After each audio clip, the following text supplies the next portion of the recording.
All right, happy Tuesday, everybody.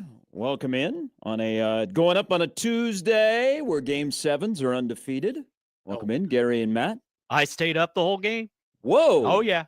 It was a struggle towards the end, but you don't go to sleep on Game 7. Now, the big thing is, did you stay up for NFL Pac-12 After Dark? Hell no. No. Because at 12:20 we were still playing football, and for some reason, bad game. Some bad people crew. were watching that game between Seattle and Houston last night, but the baseball was baseball. The baseball has been really, really good, and the baseball will continue to be good because now we have USA versus Canada. Yes, we got what you want. We got Kendrick versus Drake again. Yes, we do. Let's go. We do. They not like us. I know. We have the Sean Green World Series. I think Sean Green hit 100 home runs with both the Dodgers and the Blue Jays. Okay, that's a good one. But we have O Canada versus O Can You See, and I am here for it. Game 7 last night was fantastic. I told you that the Mariners, and it sucks because now the streak continues. I mean, we're coming up on 50 years. That's insane. I'm glad that Cal Raleigh last night said what he said in the clubhouse, and Springer is Springer, especially in the postseason. You know that pretty well, Jimmy, as a Houston fan. Yeah. To get the 7th inning home run, but people are like, "Oh man, Seattle, you had a great year." Cal Raleigh, who had a great season, called it a failure, and I'm happy he did that.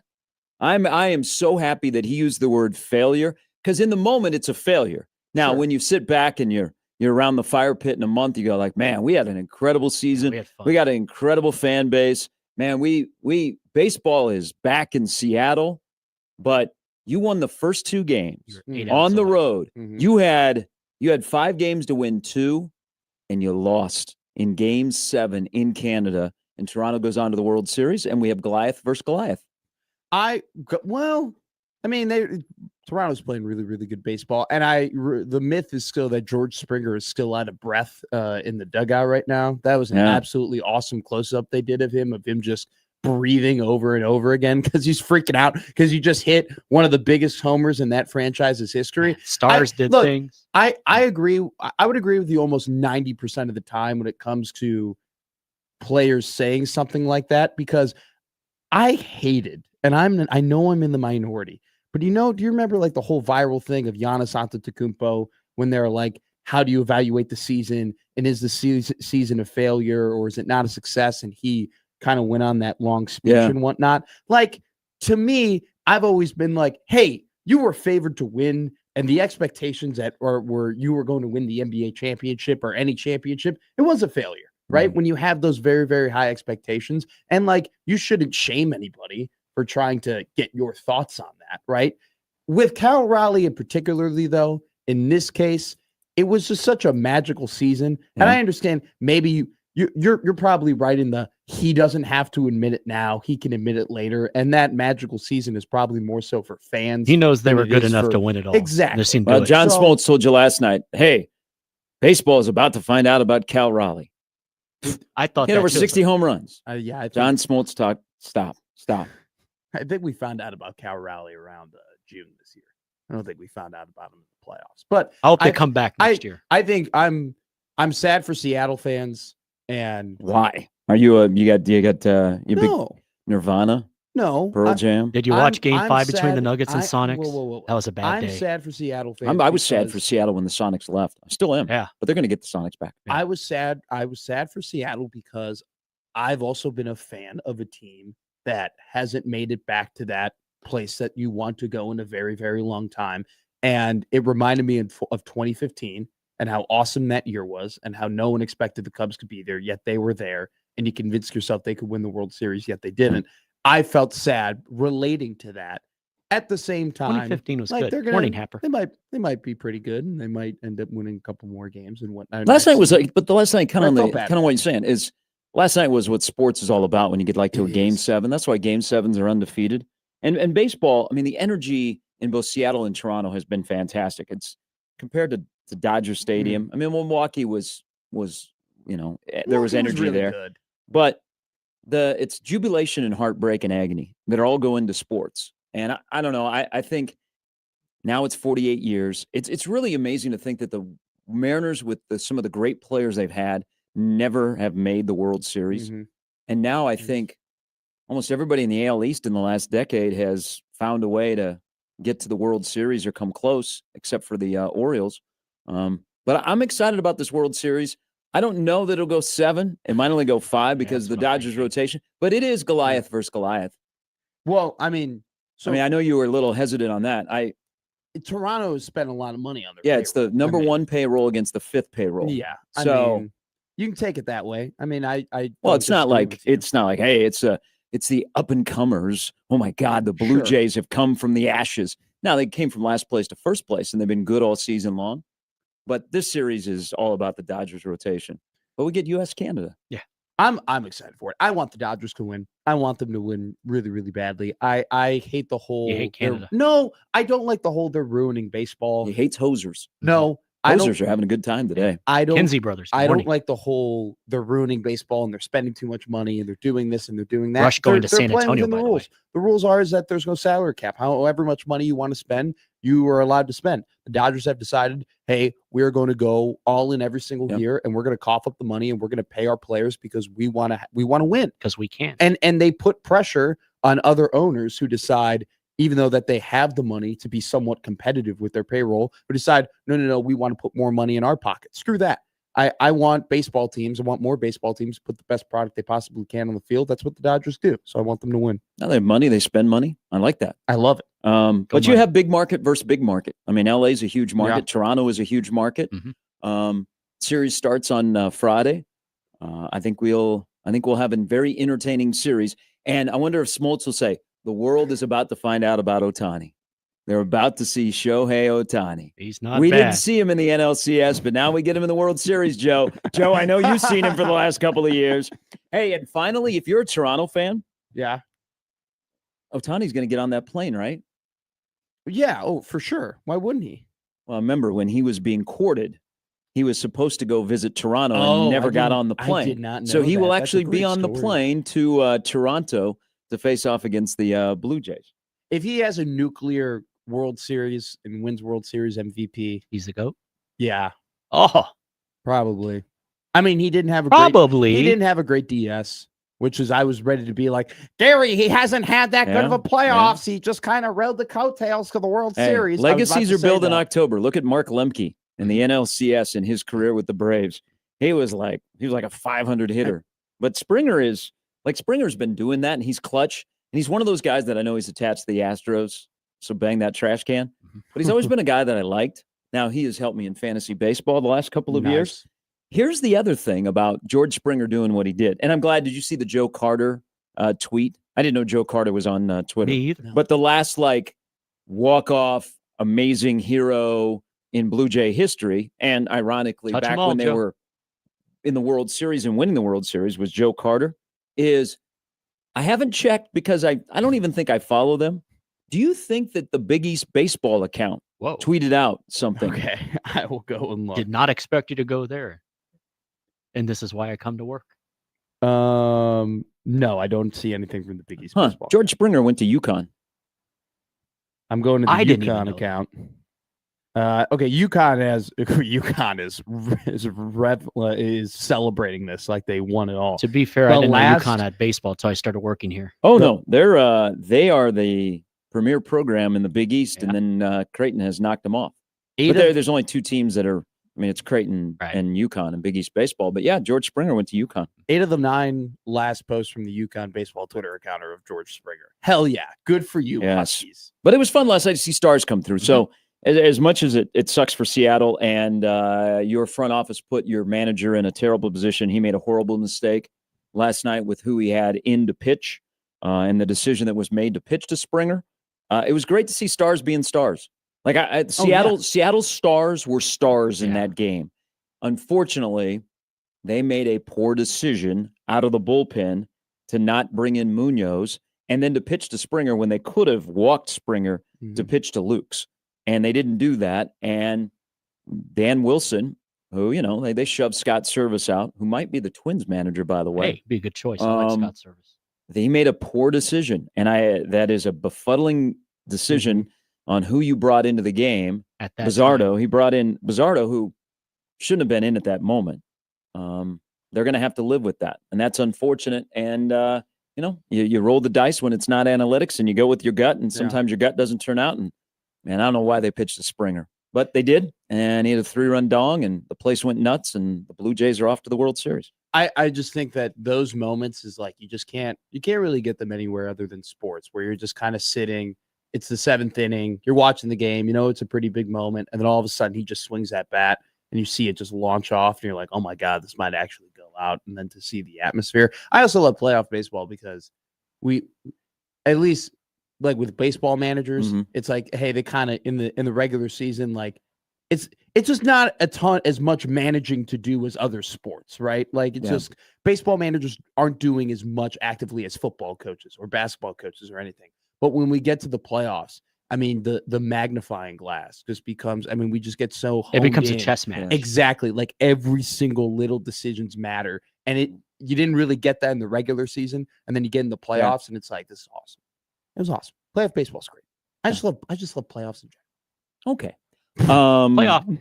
I like that. Well, Howie Kendrick is agreeing with you because Howie Kendrick had a home run in the 19 World Series against the Astros. Post 7th inning. But what is it? You know what? Like the Blue Jays coming back, losing 2 on their home field. It is kind of crazy that we had a back-to-back World Series in the 80s where that happened. Where the Royals lost the first 2 games, came back and won the World Series, and then the Mets did it the following year when they lost the first 2 at Shea, and then went to Fenway and got 2, and then came back to Shea and won 6 and 7. But now we got that, and that's what the Blue Jays do. We got the World Series coming up on Friday night. Give us a good series. I'm with you. I feel like it's only going to go 5. Yeah, I think the Dodger rotation's pretty good, and the Blue Jays are homer heavy. But we're going to get Ohtani versus Vladdy at some point. It's going to be fantastic. So real quick, only 12 players in the playoffs have ever hit 3 home runs in one game, and only 26 pitchers in the history of the MLB playoffs have gone 5 innings with 10 strikeouts. I stole that from the Dan Le Batard show, by the way. Got to give him credit. Ohtani did both of them in one game. I did not. Goat like no. Okay, it is though. It is, and I have to admit it. And I think my thing with Ohtani not being the GOAT has always been more so the longevity and the fact that he hasn't pitched maybe as much as people talk about him pitching. But like you say, October builds legacies. When you come on the biggest stage and you are super effective as a pitcher in the playoffs, and then you still have the bat, which is the best bat. He's one of the best bats in the MLB. Yeah, I know. He's basically come back from Tommy John to do what he has done this year as a pitcher. It's crazy. I just think it's so funny. Like it's ACLs and Tommy Johns used to be like the injuries. Like when you got them, your career was basically over. And now I don't know if it's the same with the ACL, but with Tommy John, it's almost as if you come back the same, if even better, when you get the surgery. I mean, it's just wild to me. Modern medicine. The ESPN did the Seattle crowd dirty last night. By the way, the Maple Leafs caught a stray. Yeah. Because in this new millennium, they're the only ones that have not, of all the professional sports teams in Seattle or in Toronto, including the CFL and the MLS, they're the only ones that have not played for a championship. I don't even think it's a Toronto thing. I think it's just a sport thing. Like I think just the Toronto Maple Leafs, just amongst a lot of sports teams, are just like the epitome of failure in the playoffs. Like the golden child of being incredible in the regular season and having superstars and then falling flat on their faces, which I'm all here for. And they're covered like the New York Yankees. If you've ever seen the Maple Leafs on the road, their media contingent is like the Yankees, and they talk like, of course, I think 590 still does sports up in Toronto. It's their sports station. They'll talk the Blue Jays today, but it is like we cover the Huskers here. They talk about the Maple Leafs, but they caught a stray. But ESPN also did the Seattle fans bad last night during the Texans Seahawks game. Did they do a pan around and show that 0 people were in the stadium? No, the place was packed. Oh, great. I mean, Lumen Field. Well, it's pretty cool because across the street at T-Mobile, they had fans were watching the game on the video board. And then, you walk across the street and there at Lumen Field is the Seahawks-Texan game. Mm-hmm. But as they got to I think it was when Rodriguez was at the plate, Hoffman was on the mound, who, by the way, the Twins had Jeff Hoffman in spring training, and they cut him a couple years ago. But they were, so during that at bat, they were panning the crowd because there were a lot of people that were watching the game at the Seahawk game on their iPad or their phone. or were following. Like I'm sure some people had the radio on. The Mariners radio crew is fantastic. And Rest in peace so to the great Dave so Niehaus. they kept panning, and then they showed a guy who had it on his iPad, and I think he was pointing it towards the camera, and they show the final swing by Rodriguez that he misses. And in the stadium, ironically at the time, there was like a fairly big play on the field, but in the stadium, you could just hear like that's sick. I mean, Off. there is the popular Saturday surrender Cobra, which I would love to be a director in a college football booth where you start when things go south. You start panning the crowd and showing fan reaction. It's much better than like Game 7, the tension convention. Sure. But yeah, they were showing Mariner fans that were dressed in like Mariner jerseys or wearing Mariner caps or just clearly had just watched the game and their season come to an end.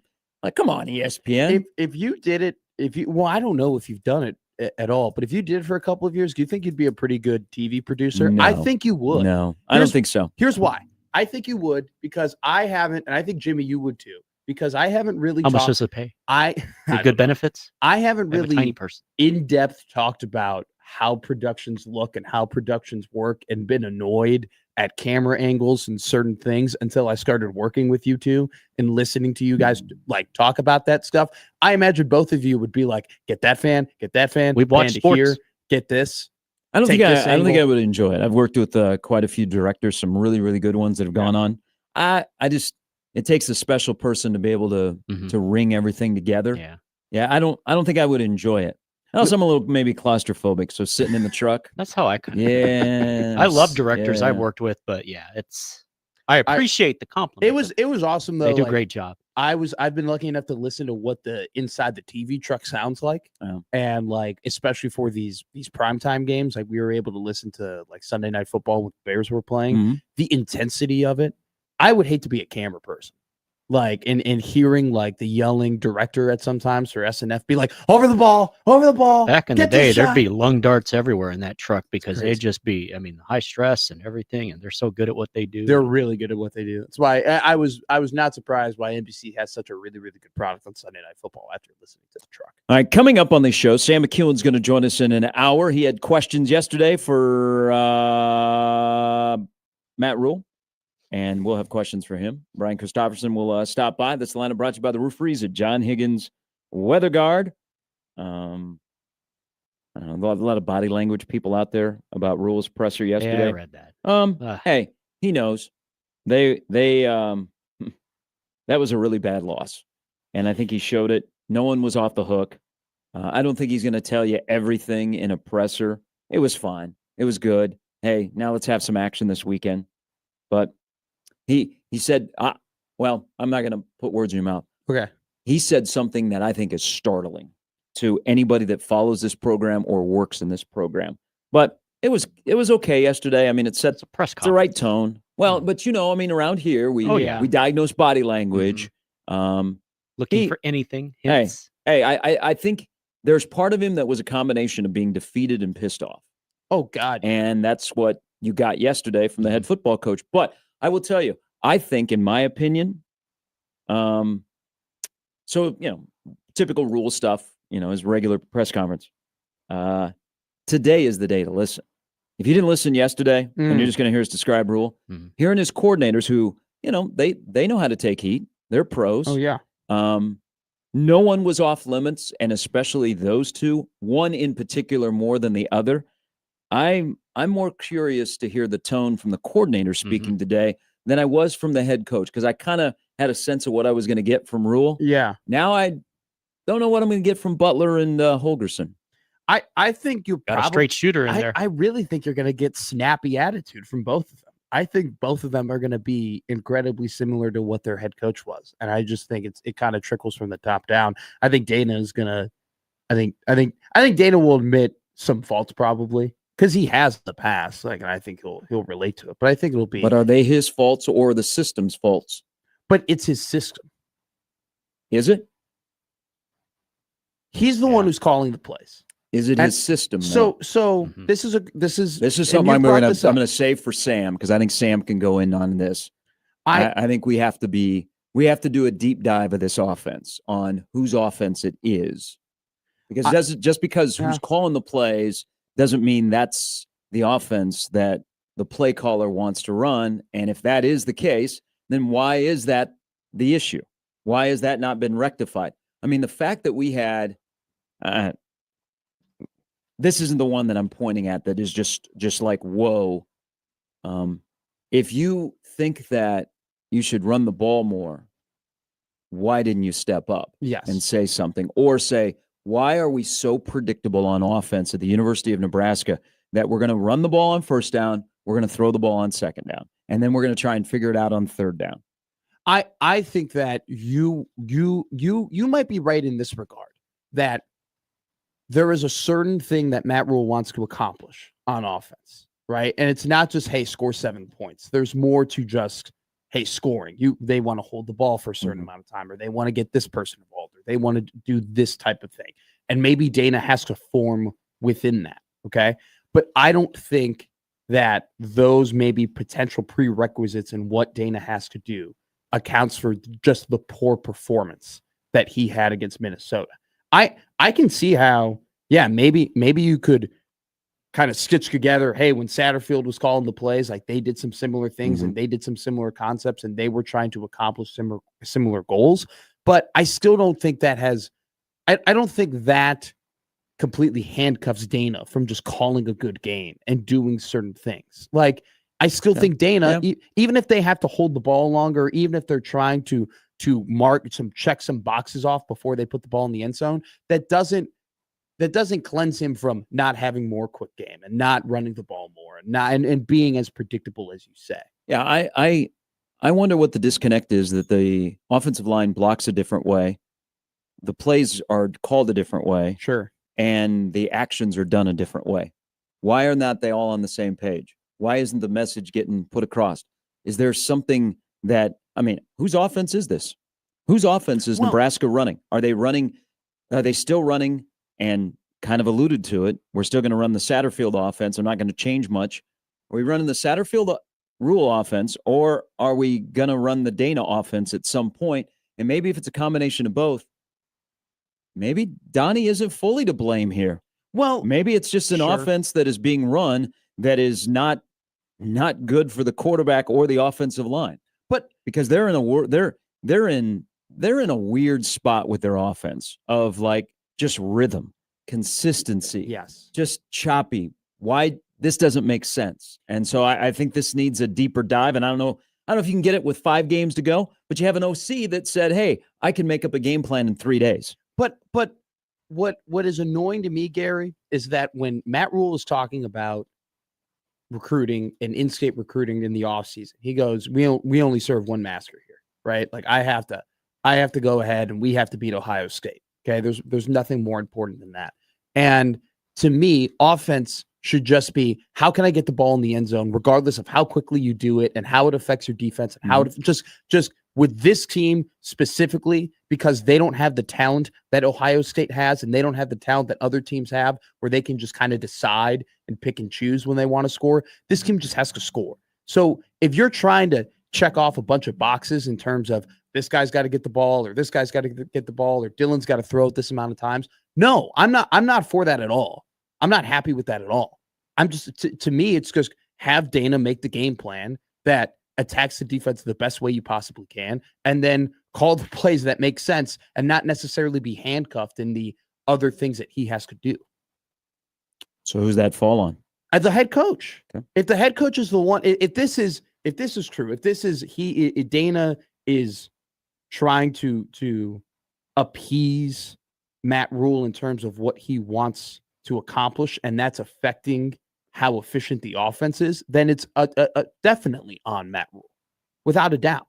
Because they're 7 games into the year, and what is the identity of Nebraska's offense with an offensive coordinator that when hired, we went, dang, Dana Holgorsen is the offensive coordinator at Nebraska. What's the identity 7 games into his first full season calling plays? I think what though plays to your point is this. Dana, how many times have we heard Dana say, well, we didn't change any of the plays. We didn't change any of the concepts. Yeah. It's basically he did say that. It's basically the same offense. I'm just the one calling it. So I think it's incredibly clear the fact that Dana hasn't come in and said, no, we're going to do these different formations and we're going to have these different personnel groupings. If you hire Dana, you should let Dana cook because the dude knows offense. And so I think that plays into your point that they didn't change anything and they actively haven't changed anything. It's just they're just making the same meal in a different way. Yeah. Again, I asked the question, what's the identity of this offense? I know there's a lot of, like sarcasm and, snarkiness. But what's the identity of the offense 7 games into the first year of Dana Holgorsen calling plays? I thought we were finding the identity of this offense in the Maryland and Michigan State game, which was you have just some guys go make a play. Well, it's the Tony White defense from last year. Hey, guys, it's 3rd down. Do something. Somebody go make a play. Well, ready. Now it's kind of become the last couple of weeks. Hey, Dylan, go make a play. I think the identity was having an effective run game with a dynamic back, having some quick screen games that utilizes your athletes on the outside and staying ahead of the sticks. Those were the 3 things that they were doing really, really well. And then when Rhule hit that deep ball to Barney, I thought, oh my God, like they might have unlocked it here, because if you can take the top off the defense while doing those 3 things, you're going to have a great O. My biggest problem with Minnesota wasn't that they didn't do it. They didn't even attempt to do it. Like they didn't even try. My biggest problem with Minnesota is Nebraska scored 6 points. Didn't even score a touchdown. Didn't even score a touchdown against Minnesota. That's embarrassing. That's wild. Okay. We'll have more to discuss of what happened yesterday and what happened last night if you stayed up to watch a double dip of NFL football. We had an NFL football game that began at 9 p.m. It was Pac-12 after dark again. It was. And the game was really, like, both of those games were very bizarre. Seattle won if he didn't stay up. Seattle put a hurting on the Texans. And then, of course, the Lions won. Just 2 very bizarre games. I didn't watch the Seattle-Houston game because I think Houston's a joke. And I'm just not going to pay attention to teams that don't properly utilize talented quarterbacks and address the things they need to address in the offseason. Sorry, Houston. I don't care about you. Yeah, so you got the Bears treatment from last year. You stopped watching your football team play. Yeah. Well, yeah. I'm gonna stop watching a football team I know isn't gonna win the Super Bowl, and pisses me off how they're handling the career of an incredibly talented 20 teams right there. I mean, how do you worried not about that offensive line in Houston? It was bad last year, Gary, and they didn't do anything about it in the offseason. Yeah. They might have broken C.J. Stroud. Who's going to play Saturday at 3:30 if the Texans don't make it? All right. Like you can always join the conversation on the Prairie Flower Casino Zone hotline, 402-951-1620. Off and running, Gary and Matt. Happy Tuesday, everybody, on 1620 The Zone.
What would you guys rank as the like greatest inventions that are geared towards men? Deodorant. Really? That's where you go? I mean, Yeah. deodorant's great. Don't Dude, get me wrong. I can't stand people who smell. I can't. Like, and I actively no, stop it. Don't do the Lysol. Okay, here's the thing. You can say what you want about me farting and everything like that, but I've never come in here before and you're like, oh my God, he stinks. Okay. That is true. That is true. I cannot stand but now people. It smells beautiful. I can't stand people who have BO, who don't put on deodorant, don't do any I can't do it. So deodorant, number one. And I guess it's a woman thing too. But I think deodorant is just a great invention. Copper fit as well. It's been my dad's been on that where you got bad joints. Does that really work? Yeah. That looks like a scam. He had That's what I thought. he had a bad elbow and a bad shoulder. Brett Favre's no longer pitching that, right? No, he's not. He's not. But my dad like used that stuff, and he's like his range of motion and the amount of pain and arthritis that he had like went down significantly. That is good to know. I was like, good for you, Pops. So Copper Fit up there, Icy Hot as well. Tiger Balm. Wow, these are all things that like to fix ailments. Yeah, no, this is no. I don't. Some might go like like a microwave, an air fryer. I'm not. Ooh, yeah. My thing is, I'm keyless entry. I'm a pretty simple human. I just really just want to be comfortable. Like I'm not. And smell good. Yeah, I'm not really looking for like the whole. I look. Don't get me wrong. I love the Lexus Club, but I don't need to. I don't need to live in the luxurious and lavish lifestyle. I just need to have a good hoodie and be at the proper body temperature and not have a ton of pain. God, when he puts it that way, it actually makes sense. I know. Some soft, comfortable pants. Got an old soul. Pants. Old soul. Mm-hmm. Some Copper Fit, some Icy Hot, some Tiger Balm. You ever do the Snuggie? You ever buy a Snuggie before? No. You never had a Snuggie? No. We used to advertise. Did a promotion for a Snuggie once. Dude, Snuggies are awesome. Yeah, they didn't like how we promoted it. How did you promote it? Did you try? We had fun with it. Did you try? As you should. Wrapping it up in Tim Tebow. No, it was a company in Vermont, and it was a co-endorsement. Me and my partner at the time, we had a little fun with it. Oh, I bet. They didn't think it was fun.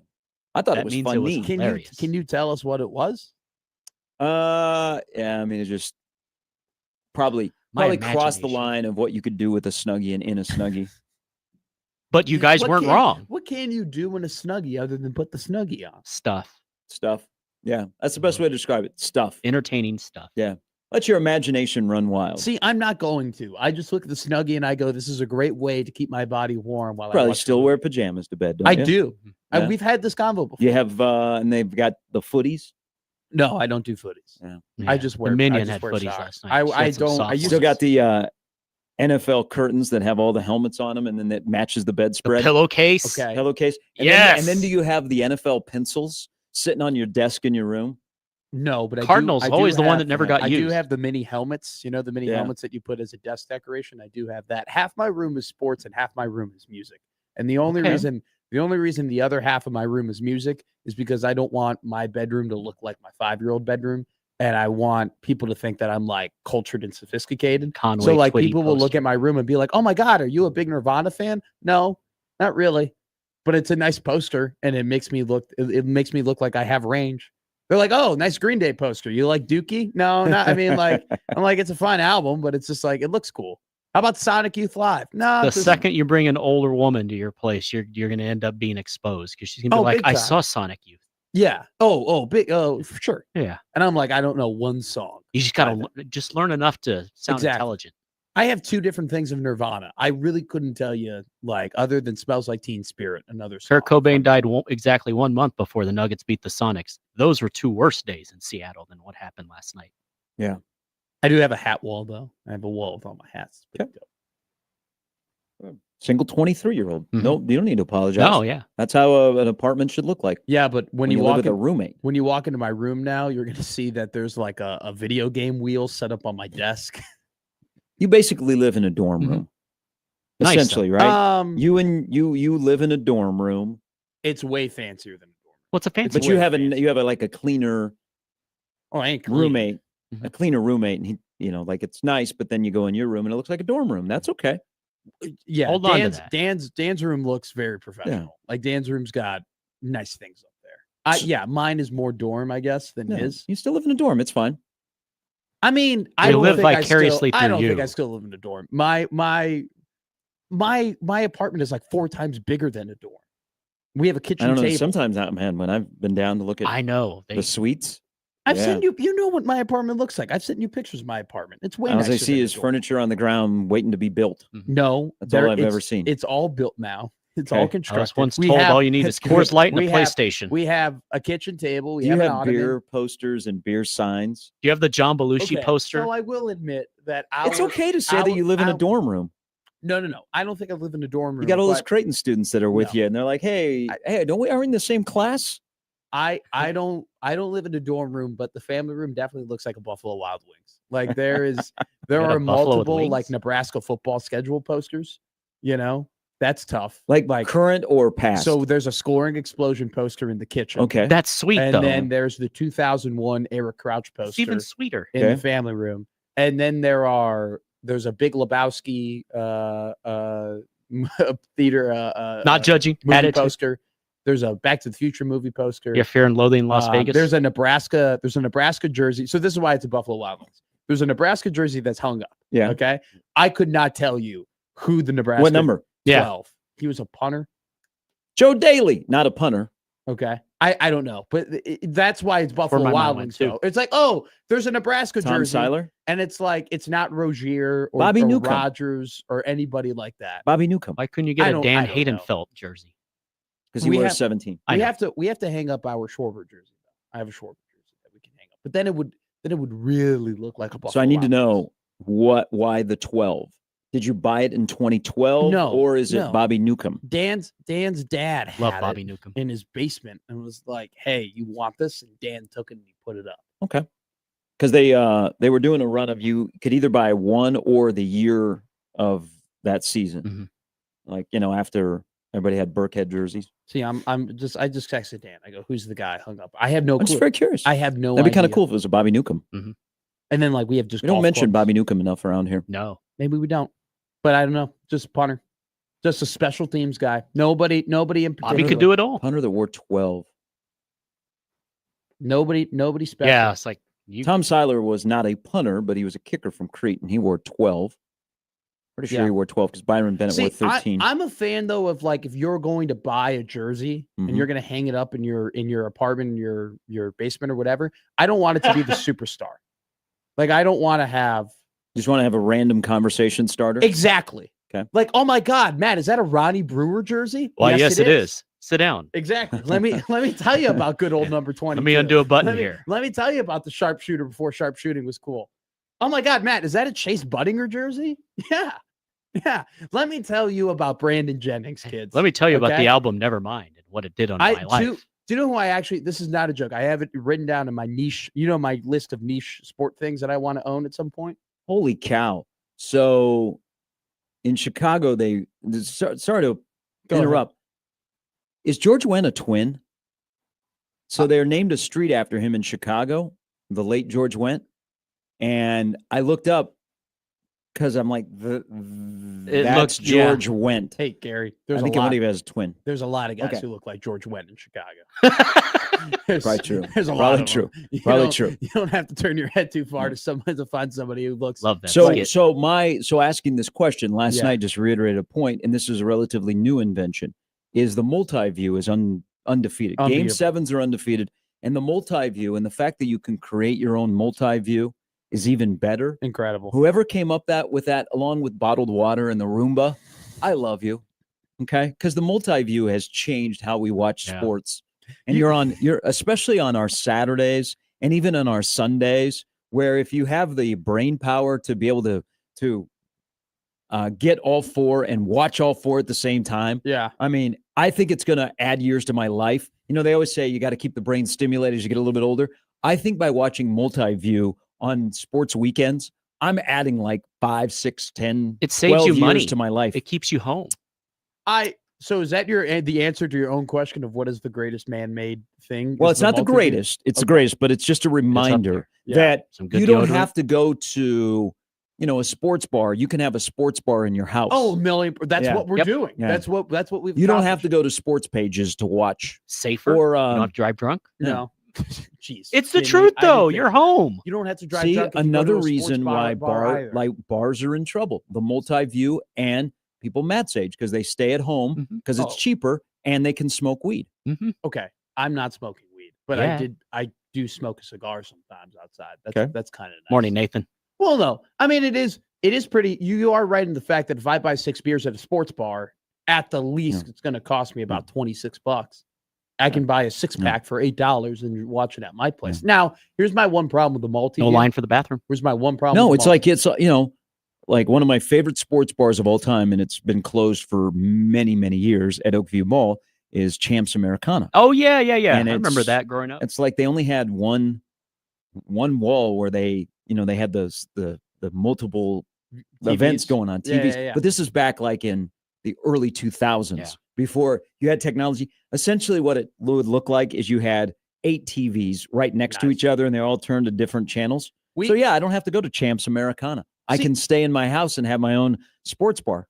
I missed that growing up. That's inspiring. We had Barnaby's. You ever been to a Barnaby's in Illinois? I've not been to a Barnaby's. Oh my God. I don't think I've ever heard of a Barnaby's. Sounds like a fish place.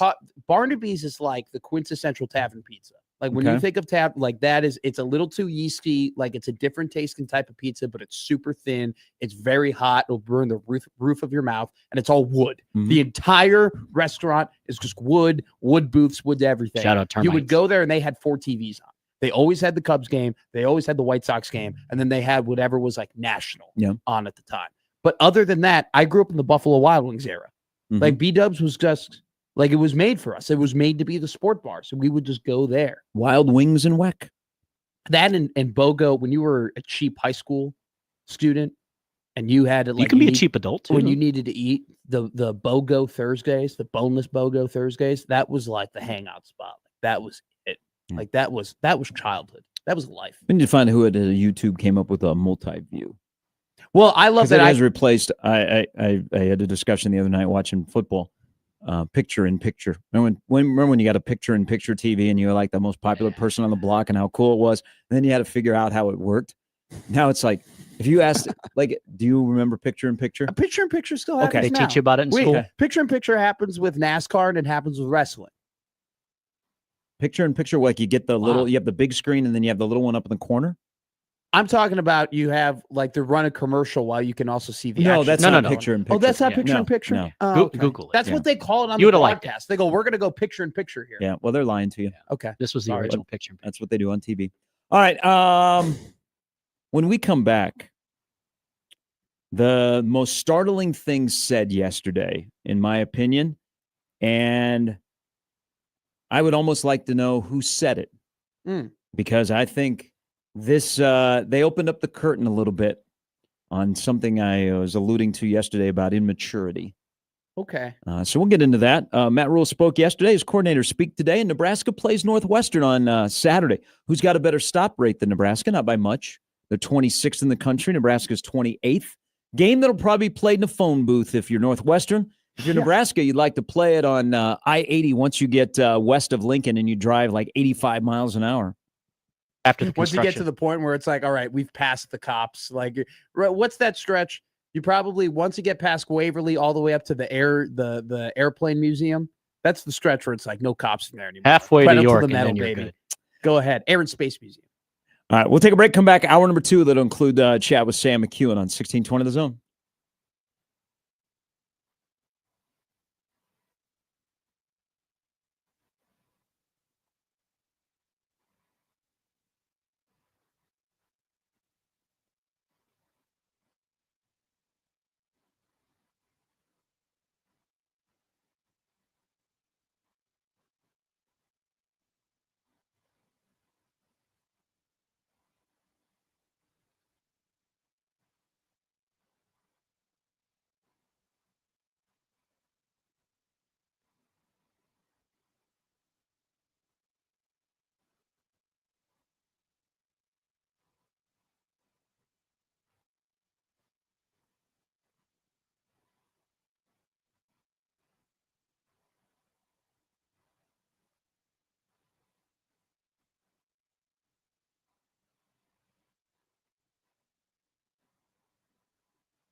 All right, people want to know, has Dan responded to you yet? Let me look. Danimal has not. Okay, so I can't come up with a punter. The closest I can get you is the great Mike Fullman as a punt returner, Tom Seiler, who was a kicker. But everybody wants to know, because this is going to judge probably the age of his father. So maybe he's an older fella, and he was a big fan of Bobby Reynolds. Maybe he was like the scoring explosion. It might be Turner Gill. Might be Jarvis Redwine. Might be Bobby Newcomb. Maybe he liked quarterbacks. Maybe he had a run of Joe Gans and Ron Kellogg. Or maybe in the world that he lives in, because he may need him someday, maybe Clete Blakeman gave him a number 12. Hell yes, Clete. I don't know. Clete was working the Chiefs game the other day. Knowing Carl, I think he loves the 80s teams. Okay. Dan's dad. Turner. Okay. He didn't want to go. He didn't want to troll people and go, man, Patrick O'Brien, Chubba Purdy. I know for a fact Carl's favorite player is Turner Gill. Okay, so it's a Turner Gill. Turner. So it's a Turner Gill one. I don't know if it's not Turner. And a great choice. If it was Turner Gill, I would know it was Turner Gill. I would tell you, I'd be like, hey, we have a Turner Gill jersey up in our, like, that'd be dope. Yeah. Like, I would brag about Dan's going to say it's Turner Gill. Why? No, it's not. It's not. I know for a fact it's not Turner Gill. You think you doubt me so much that I don't know who Turner Gill is? No, I know you know who Turner Gill is. I'm just saying that. But Turner Gill is so cool. I said him because you said his dad is a huge fan of the 80s, and that would be the obvious. But I don't think this is like, I think his dad was gifted. I don't think his dad went out and actively bought this and gave it to Dan. I would not be surprised if they have, like, at his parents' house, a Gill or a Rogier or a Fryer hung up there. I think he just gave Dan the scraps. Okay. And that's what we got. Now, I've had this Kyle Schwarber jersey for the last 10 months that's just been sitting in my room that I have to actively go out and I have to get framed and we have to put it up there. Because my pick is it's either Turner or Bobby Newcomb. It's not Turner. I'm telling you right now, it's not Turner. I would know if it was Turner. This isn't a you thing. This has nothing to do with you knowing. No, I know. I would brag. I would literally, we wouldn't have this convo. I would just be like, I have a Turner Gill jersey up in my room. You have a picture of it? I could probably find a picture. Okay. Find a picture and I'll help. Because by the look of the jersey, we'll be able to tell what year it was. It's the mesh. It's Turner Gill. Yeah. It's not Turner. I'm telling you, it's not Turner. There's no way it's Turner. It's not Turner. So maybe it's just it just has the number 12. I think it's a random ass. Just had number 12. I think it's random. Okay. So no player, just number 12. No, there's a player attached to it. Wow. From the 80s? I think it's either from the 70s Clete or Blakeman. from the 80s. Clete Blakeman. I'm going to say it's Clete Blakeman. Shout out Clete. Good job, Clete. Clete, you still live on their wall in their kitchen. We'll find out. Dan's driving to work right now. So you can't respond? Can't pull over? Can't text, can drive. Dan listens to our show. He knows. So Morning, Dan. He's probably hearing this, and he also listens to the ads that play during our show from the NDOT safety office that say not to text and drive and not to be distracted. Okay. Dan also checks the back seat. Okay. Does he get the vaccine? I don't. I'm not going to answer on behalf of Dan. Does he want to meet Greg Wagner? No, but he does want to meet Gary and you. He wants to meet both of you. All right. Well, tell him hello and tell him that's cool. You guys have a Turner Gill jersey. We'll take breakfast. We might be in a position to see you out tonight. So, really, are you going? That's to Sandler? you. Huh? Are you going to Sandler tonight? I don't think so. You're not going to.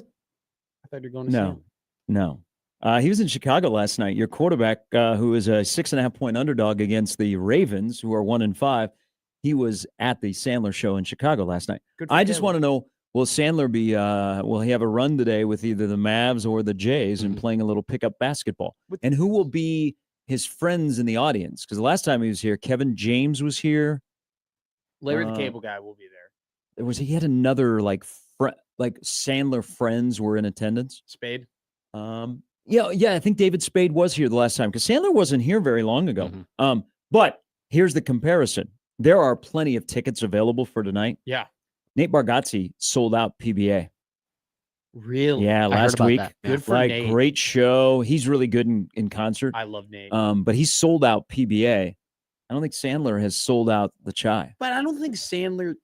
Does Omaha not have a sense of humor anymore? But but Sandler was just here not too long ago, and I went to that show. I remember, and it was packed. I think Sandler, though, has gotten into the range of you have to remember that he also does stand-up and not that because he's a movie star. He's a movie guy. He's one of the greatest. No, stop it. This is Happy Gilmore 2. Happy Gilmore 2. I'm not Happy Gilmore 2 has produced the halftime entertainment. Adam Sandler Uncle is Vern one of needs the, to win if an not Oscar. the greatest comedy movie people of all time.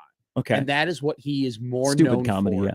than anything. Yeah. And so when you're like, there are just guys like that, you're like, oh, I guess it does make sense that they do comedy. Like Adam Sandler, his main bill of ticket is not comedy, it's movies. So maybe that's why. Nate Bargatze, he's a comedian. Now Sandler's stand-up is pretty good. Mhm. It's like really good. He sings, right? Saturday Night Live. He does everything. Not everywhere. Okay. I understand, but he will pull out the guitar and sing. If I think I've heard him explain, it's all about the vibe of the audience. I love and if he that. likes the audience and the audience is really good, then he might get into song and he might do some of his famous ones. Like, he debuted the Farley song on his Netflix special. I hope he does that. But he's really good in concert. I mean, he's funny.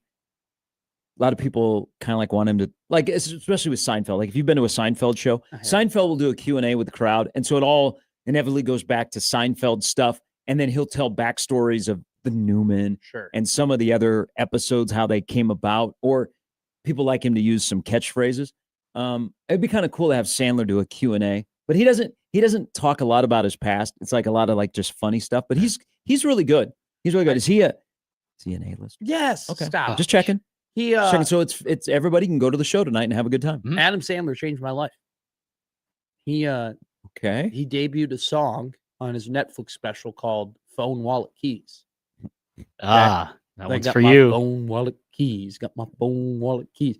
So every time Everyone when I just leave sing it. somewhere, People know where this is going. No, when I leave somewhere, I go, and then I go, oops, no keys, and then I have to find keys. We'd had a good stretch. We'd had from Kansas City to yesterday. Yeah, and then I do you know how quick I found them in 2 seconds when I got home. It's usually how it works. Like they were under a hat. It was probably the only hat and article of clothing I decided not to lift up and look at. All right, Sam McEwen's coming up at the bottom of the hour. This is the bit. This is the show. Okay, I was a dumb idiot from January to April, where it's every day was something, and every day I was making a mistake. Now we are in the phase of like things are every other week. No, I think every other 3 weeks. I still haven't left a white monster in the bathroom. This whole Oscar Jacobson. Did y'all ever we have just completely forgotten the fact that I didn't do it. He set you up.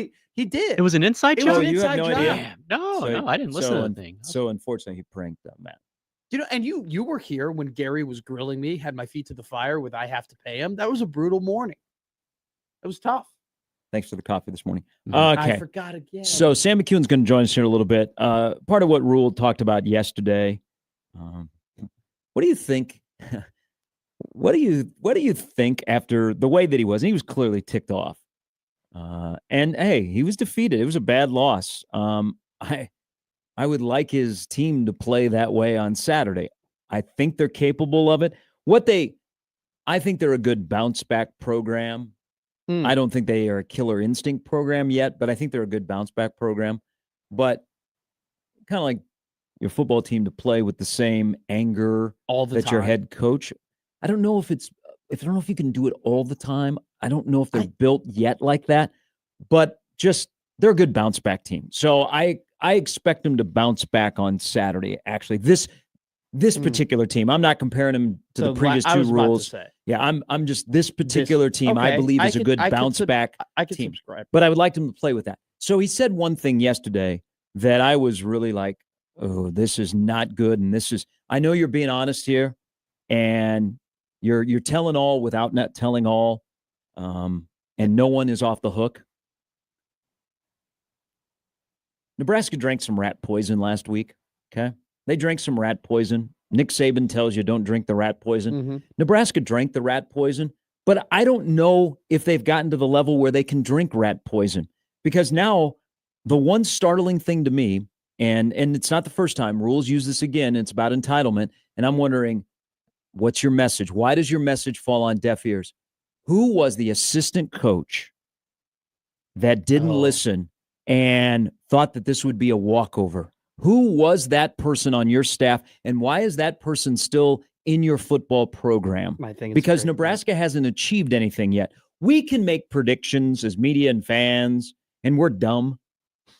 Coaches know it's a week-to-week sport, and there is nothing that Nebraska football has accomplished. And that's what Rhule is trying to say.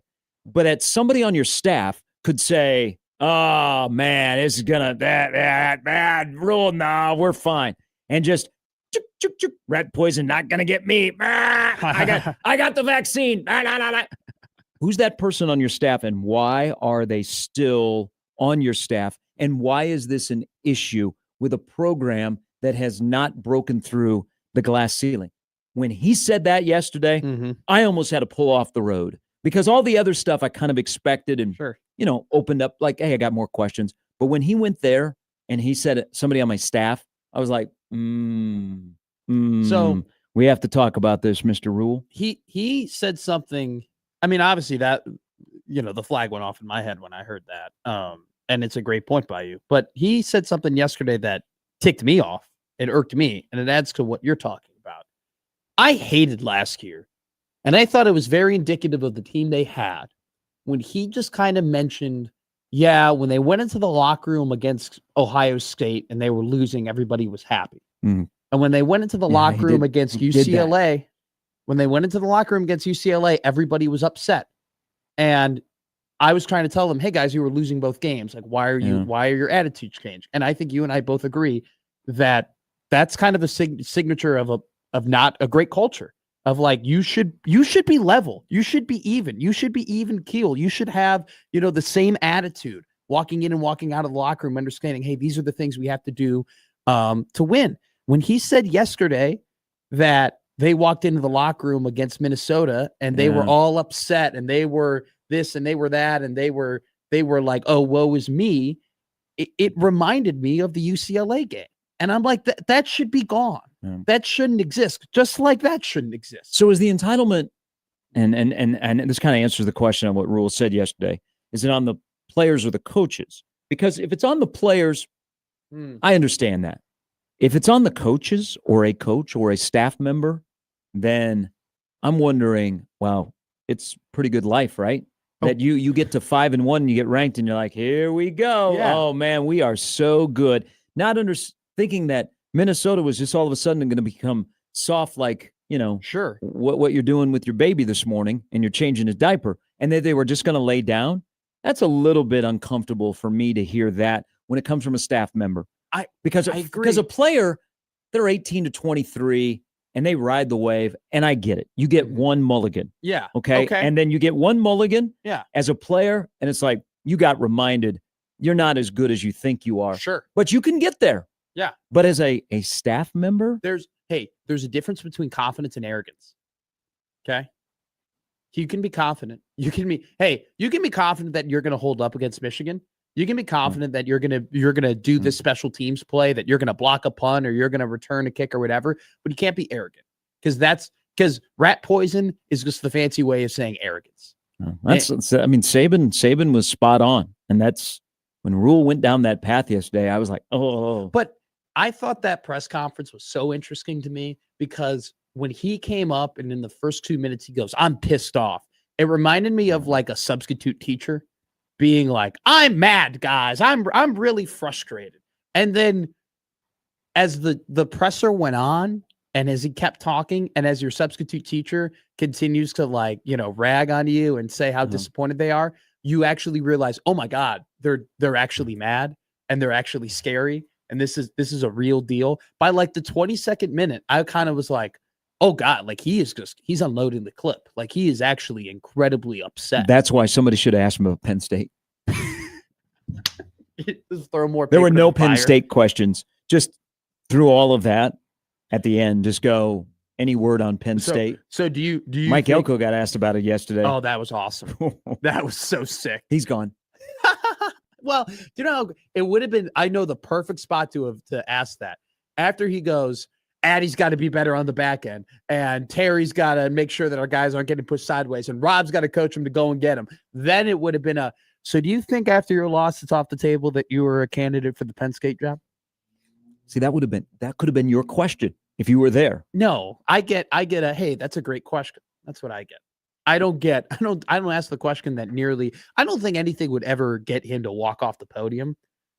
That would be pretty damn He might close. walk off and go, ha, and just walk away. But I think the question needs to be, why your message, why is it not resonating? Because that's twice now you've used the word entitlement in 2 years. So is it your delivery? Is it people are not, because I truly, he believed that Minnesota was going to be like they were. I don't think he was BSing, but how come that message banging into guys' heads for 4 days did not resonate, that they were not prepared for that? What was the disconnect that it doesn't happen again? I mean, it yesterday opened up a little bit more questions, but then I think it kind of told us they had a bad day at the office, and now we wait to see what happens on Saturday. And if a performance on Saturday can erase anything from what happened on Friday night in Minnesota, I don't think so. But it can go a long way. And okay, bad night at the office. Everybody's due one of these.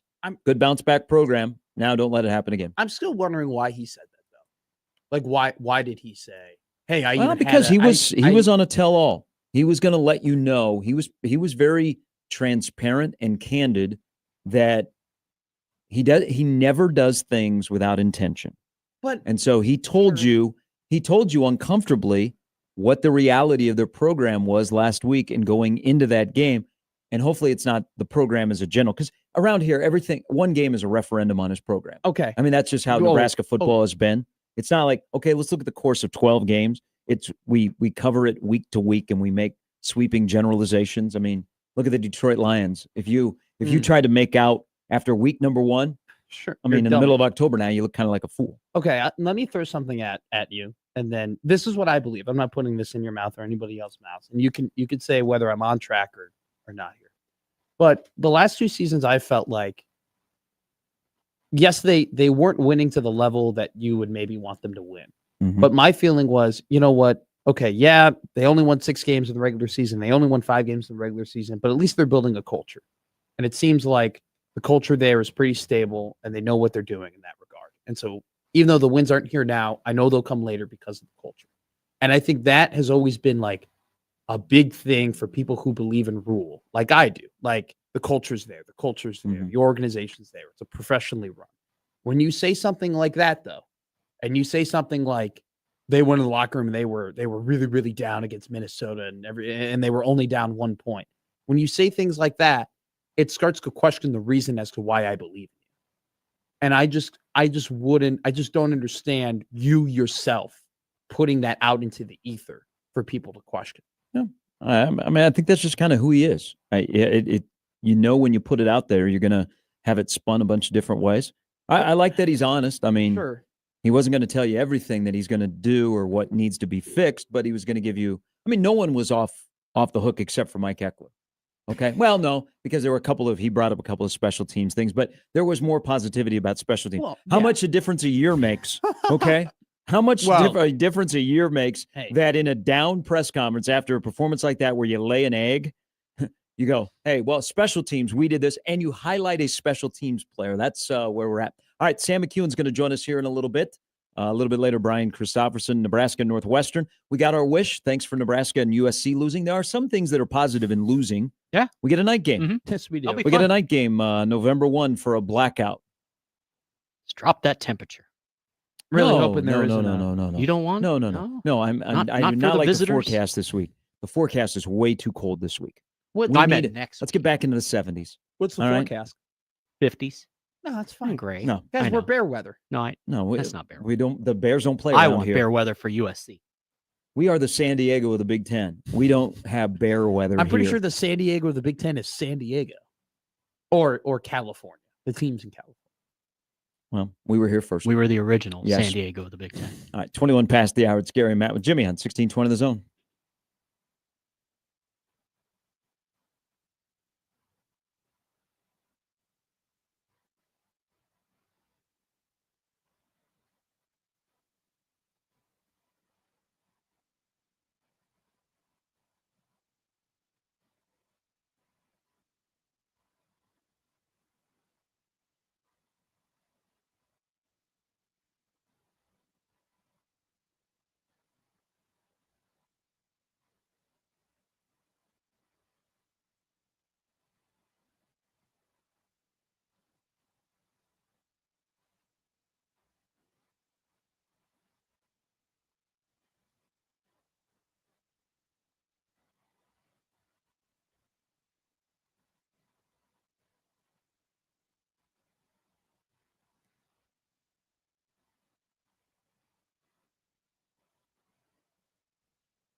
Too soon to look ahead to next weekend, and just point out that USC gave up 290 yards rushing to Michigan and 306 to Notre Dame, and maybe put in a simple request. Too soon? Yeah. Okay. No, it is too soon. I'll save it for next week. Well, just want to remind people that they gave up 290 on the ground to Michigan and 306 to Notre Dame. I also do want to remind people that they gave up those numbers to 2 running backs on both of those teams, and I don't know who the second running back for Nebraska would be to do that. Well, we don't have a second running back around here. It's just one guy. So Emmett could solidify Player of the Week against USC in 2 weeks. By the way, I was thinking about this yesterday. So remember when a couple press conferences ago, he was like, "That's a question I'm asking in my room right now. Who's running back 2?" I honestly think the answer was, all right, who's running back 1? Emmett Johnson. Who's running back 2? Emmett Johnson. I think that was the answer to their question. Their answer was, we're either not going to run the ball or we are going to just use Emmett in an inordinate amount. They should, in the bye week before Penn State, they should have a scrimmage, kind of like what Deion Sanders did, of guys that are going to be out at the end of the year. Oh, put tape on? Yeah, give them a little tape. See which running back has the best tape that'll be in the portal. How many running backs will be in the portal from Nebraska? 1 for sure. You can pick the name. 2. I say 2. Okay. Because I don't think the other one's big. Was engaged in a college football conversation while I was watching a college football show yesterday. You know, there are so many potential coaches that are on the hot seat that could go from the hot seat to unemployed. Some got reprieves yesterday. They got the dreaded vote of confidence at Florida State and Wisconsin. Is the coldest seat in college football Curt Cignetti? Oh, I was going to say Stoops in Kentucky. I mean, but probably. No, I mean, Day? You think Ryan? Who's got a colder seat, Cignetti or Day? I think Cignetti is good. I think Cignetti is fine. I think he's got Ryan needs to beat Michigan. I think Cignetti has the coldest seat in college football. Now, Ryan Day isn't very far behind, but look at Kirby's got a colder seat than Sig. Kirby, I don't know, man. George's defense, all of a sudden, they don't make the playoff again. They'll be fine. They'll be okay. They made the playoff, but they don't get very far. Mm-hmm. So they would be stupid in Georgia, and they would never do it. No, but he's got but Cignetti, Cignetti is the safest guy under the moon, the sun, and the lunar eclipse. You brought it up when you went to the Alabama Georgia game that you didn't think that the defense had the same pop. Yeah. And then I watched them play Kentucky, and I thought that now they played better in the second half against Kentucky, but they did not have the same pop in that first half against it. They don't. I mean, they've had to replace some guys Dean and Smith and Carter and Davis. Now the difference between Georgia replacing guys in Nebraska is Georgia's guys still weigh 320 and they have a future in the NFL. Nebraska replacing guys on the front 7. They're 18-year-olds that weigh 280 pounds. Okay, that's the difference in replacing your front 7 in Georgia's program to Nebraska's program. But to be fair to Nebraska, Georgia literally can throw a stone from their stadium and it'll hit a 300-pound, 6'8" defensive lineman. That's the truth with how they're just built different out in Georgia in high school. So you're saying that we do not produce enough fat kids in Nebraska? Yes, that's exactly. We don't produce enough 6'8", 320-pound 8-year-olds. Well, we do, but they don't want to play line. They want to play tight end. Yes. Because they see a quicker route to the NFL by playing tight end. Yeah. You think we ever live in a world? I'm just throwing this out there, and I know this is crazy, and this is one of the craziest things I've ever said, but I'm going to say it. Carter Nelson ever play offensive line? No. Can he ever play tight end? Maybe center. You could maybe convince me that you can put weight on him and he could be a really athletic center. You can do the Juergens thing. But look at tight ends like he can't play. Lindenmeyer. Lindenmeyer was a good, he turned into a really good tight end. Like Eric Ingwerson, who's also from the same high school at Papillion. I liked him as a rush end, and then he, of course, is a tight end. But I'm like, okay, there's the body that you could slide down one spot. And they would put 40 to 50 pounds. He cannot be a tackle. He can't be a guard either. Maybe a center. He's just. I don't think he has the frame to be a tackle. Now, on top of this, though, I also think that I watch Carter Nelson, and I think part of the reason why he's not getting snaps is that I question if he wants to be overly physical in the run game. Well, that's not good. No, which is that why observation Harburg, is not good. No, it's why Harburg is getting more of the snaps at the second tight end position than he was, because he wants whatever the issue is with Carter Nelson and how Nebraska uses him or wants to use him or what he wants to do or doesn't want to do, that's a bad look for Nebraska high school football. Oh, God, yeah. Now, I know it's 8-man football in the transition, and we thought this would be seamless, and it's been – I mean, he played one snap against Minnesota. He's played 4 snaps in the last 4 games. Okay. Nebraska went to the wall. I mean, Notre Dame wanted him, and Notre Dame's more of a tight end school recently than Nebraska is, even though Nebraska's nice little run of tight ends. Okay, whether they be over the span of about 5 to 7 years or on this current roster. Yeah, I don't know. He's one. I think we're gonna the next 5 games will determine, I think, what they want to use him. The other thing about this season, and I know we're not into the excuse making business. And as Rhule was talking yesterday, and he hasn't been brought up, but we need to bring him up. Okay. And it's not an excuse. It's part of football because injuries happen. Nebraska misses Bonner so much. Well, that is such a huge loss that I don't think. And I know you don't want to hang on it because it's true, and you got to move forward. But his ability to do what he did in terms of being involved in the offense, whether he's a blocker or has the ball in his hands, is they don't have anybody on the roster that can replicate that. And remember, Carter Nelson was brought up as, okay, this is his shot. His shot. That's unfair to say, hey, go be Bonner, because Bonner's built differently. But Nebraska misses him on offense. Janirin was so multiple, right? I mean, he could do so many different things. And I loved, and you and I had talked about this. Now, granted, he played one half, but he was a motion guy. They would send him in motion everywhere. And the play so he had that catch in the spring game in the red zone. And I think we're all like, oh, he could be a potential red zone target because he's been that weird F receiver in between the tight end, and the wide out, where it's like, okay, he's big enough and athletic enough to make those plays. The play that he got hurt on was in the red zone. Like, it was clear that they had to plan to use him inside the 20-yard line. And a hit that should be illegal, but it's not. No. And put him out, and now Nebraska hasn't been able to replace him. Okay, off of the excuses. Let's get to reality. Let's talk to Sam McEwen. After what he heard yesterday, and now how Nebraska moves forward with the next 5 games. 7.5 still the spread against Northwestern? I can check. I doubt it. I think that line probably has moved. 22nd in the country in total defense, 11th in scoring defense. And maybe David Braun can coach football. 8 wins, 4 wins, now back to 5. Somebody's getting bowl eligible on Saturday. Oh, my God. I didn't even think of that. Let me look. I don't want to go to break before I look this up. It's 6.5 now. Okay, so it's dropped a point. It started at 9.5. No, really? Yeah. Came out on FanDuel at 9.5 and immediately got down to 7.5. Vegas is screwing with you. They're going to. Sam McEwen, the World Herald's coming up next.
All right, we welcome in from the Omaha World Herald, Sam McEwen. Good Tuesday morning, Sam. Hello. Hello. Hey, hello. Hey, nice job. I always listen to the Iman Big Red Truck post reaction, and you do it immediately after the game is over. You did a good job of your focus because you had people running on the field. There's a lot of times the music is really, really loud at home or away, but I thought you held your cool there as you were trying to break down the debacle that had just happened. Well, college kids were running all around you. Thank you, man. I appreciate that. That's the fourth time since the start of the Rhule era that I've done that. Twice last year at home, Nebraska fans stormed the field, and then the Colorado game when Deion Sanders first win.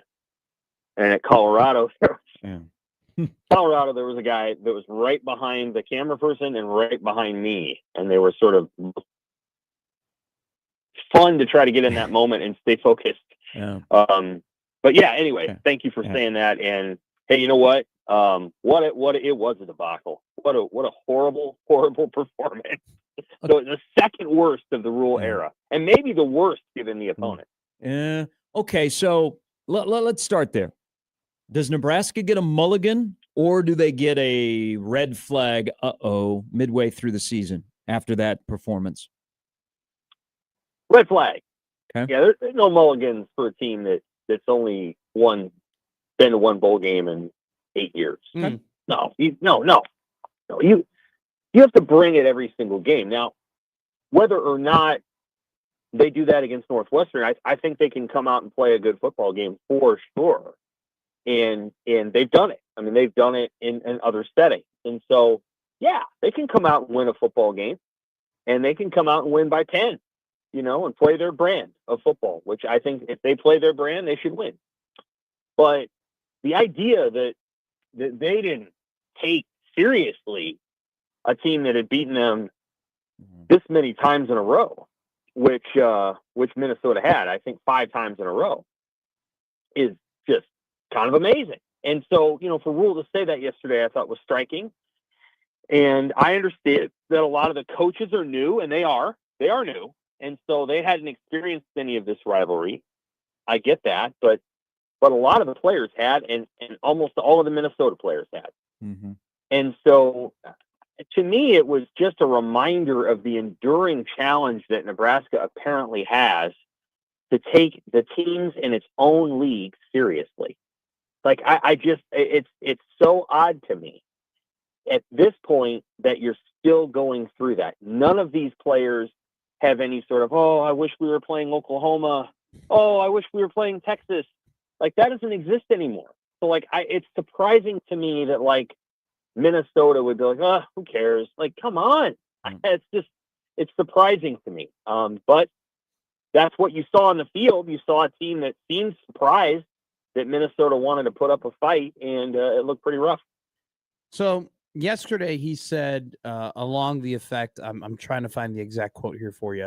The coaching staff needs to figure out not what we want to do, but what we can do. Yeah. Read between the lines for me. What is it that they want to do that they can't do? I think probably some of the things that relate to the pass game. And some of the route combinations, perhaps. Too long developing? Could be that. Could be trying to, create scenarios where Dylan can push the ball downfield.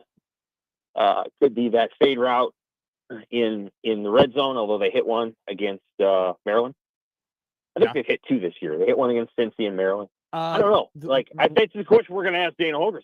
I think that's for him, and I do think he has quite a bit of autonomy over the offense. So he'll try to be honest about what that looks like, and they got to get the ball out of Dylan's hands, obviously. So and some of that's on Dylan, and some of that's on, hey, we need to create some pass rush protection schemes that keep him protected, and don't put our guys on an island and are not overly aggressive. What is this offense, by the way? I mean, if you watch this offense, and I know we've pushed the air raid stuff aside, because if you watch a team and they play those concepts, you're like, Dana Holgerson. But Sam, whose offense is this? Like, is it Rhule's offense? Is it still Satterfield's offense? Is it Dana calling Satterfield's offense? Is it confusion with the quarterback, the offensive line? Like, what's the identity of this offense 7 games into 2025?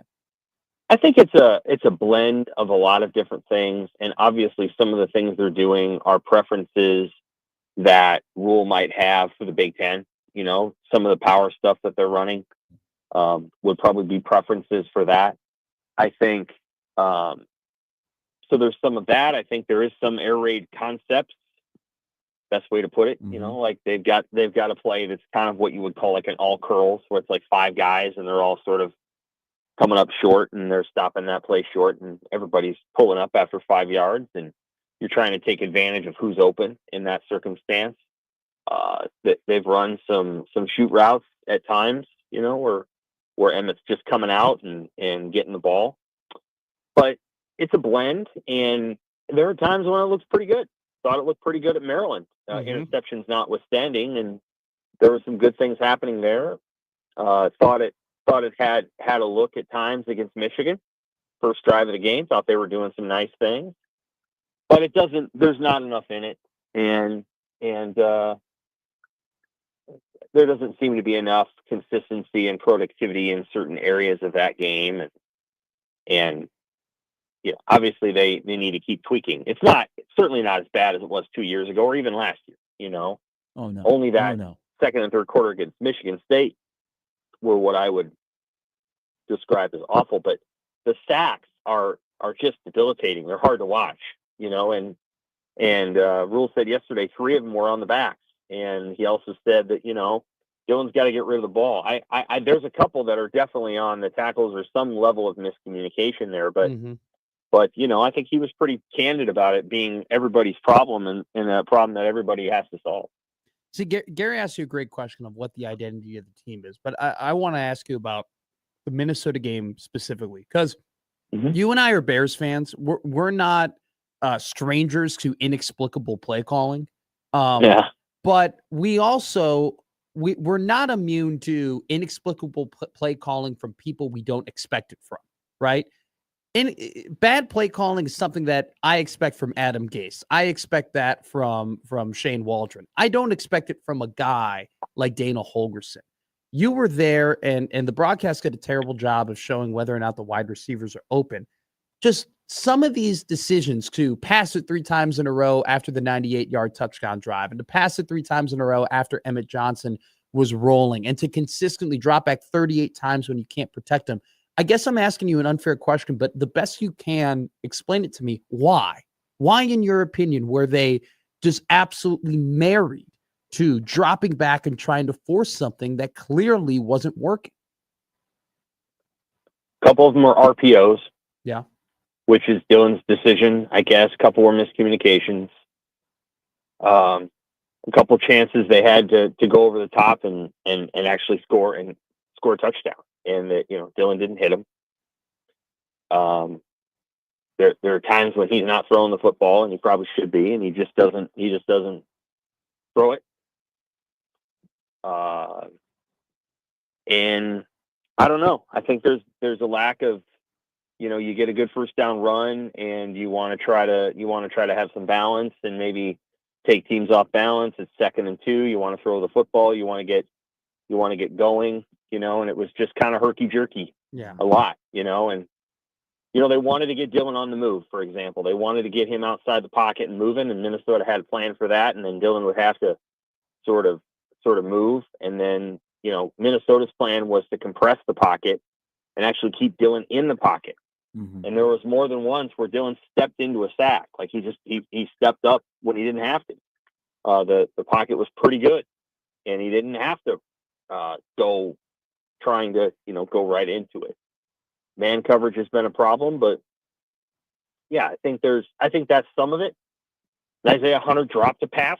He should have caught. You know, so there's all kinds of things in there. Sure. Yes, I think they should run the ball to run the ball. I think you have to, in the Big Ten, you have to set the expectation that you're going to hit and physically lean on a defense especially with Elijah Pritchett, who's a good run blocker, and go get him and accept that, the first quarter is about sort of laying the groundwork for what's to come, and maybe hoping you can hit a run along the way, and you can hit a throw along the way. And this is just a program that's struggled to find that level of consistency.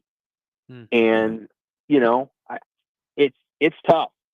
It's tough. It's tough because the way that I would put it is, like, there isn't anybody that goes to Minnesota and plays for PJ Fleck that doesn't know exactly what they're getting into when they go there, because PJ is gonna, well, for one thing, he can't stop talking. He's a talker, and he's gonna tell them literally everything they need to know about how he plays football and the way he does it. And so when you go to Minnesota, you know what you're going to do, and you're not going to Minnesota to do anything else. You're not going to be an on-campus celebrity. Whereas at Nebraska, there's maybe a lot of reasons why you go to Nebraska. It's a cool place. Everybody loves you. There could be a million different things. But if you're going to Minnesota, you're going to Minnesota football to do exactly what PJ Fleck wants. Well, and so Minnesota's not a very good football team, but you know what? They do exactly what he tells them to, and they know exactly who they are. Yeah, that's where the row the boat thing comes into play. You know exactly what that means and what that is the identity. The identity. Now let's talk about Saturday, because I think we'll all be very curious to see how Nebraska responds. They're a young team. We bring it up, but then we don't belabor it. But when you play a team like Minnesota and they punch you, you act young and you don't punch back. So hopefully you learned a lesson. Northwestern has a lot of elements of Minnesota. So walk me through how this game's going to unfold, because Northwestern, in their 4 Power 4 wins, they have run the ball anywhere between 42 and 50 times, and they've had a time possession of at least 34 minutes. So their bread and butter, that's what that is. They shorten the game. Is Nebraska capable of playing a game that has very few possessions? It is. Yeah, they can do it. They have the tools and the players to play that game. I think it becomes a question of, again, understanding that you're going to be playing the game in a phone booth and physically matching up with what Northwestern's going to do. Northwestern is a hard-nosed and tough-minded team that's going to run the ball, and they're going to stop the run, and they don't have a lot of finesse, they don't have a lot of skill, but they're going to come at you. And again, that's a program where, again, everybody knows why they're there. Now, some of them might be there for school because it's a great academic school, but everybody who steps on that football field knows that they walk into every game with a personnel disadvantage, short of playing ULM.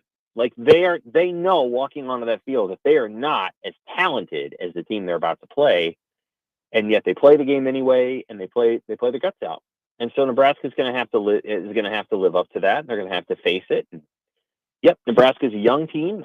That's for sure true. And they time to grow up. Time to grow up and go win a game against Northwestern and clinch a bowl, and then time to put all your preparation into playing a very good USC team. So, like, Nebraska can do all those things, and thought they took a step forward at Maryland, and then somehow did not take Minnesota seriously. I think it's fair that Rhule says that's on him. I really do. I think that's fair. Like, that can't be what your players' response is to a game like that. I'm surprised, but Rhule owned it, and he did that, and then he asked the players to take accountability too, and we'll see what this week looks like. And then he said, "We will show up on Saturday," and I believe that. I do too. I think they're going to show up, and we'll see how it goes. We'll see how they play early, and we'll see if success early means that they're able to control the game, or if they struggle early, then they're going to struggle. We'll just have to see. He once again mentioned that when they went into the locker room and they were trailing against Minnesota, they were down in the dumps, right? They were woe is us. They were only down 1 point. And he said the same exact thing about the UCLA game last year. What does that tell you?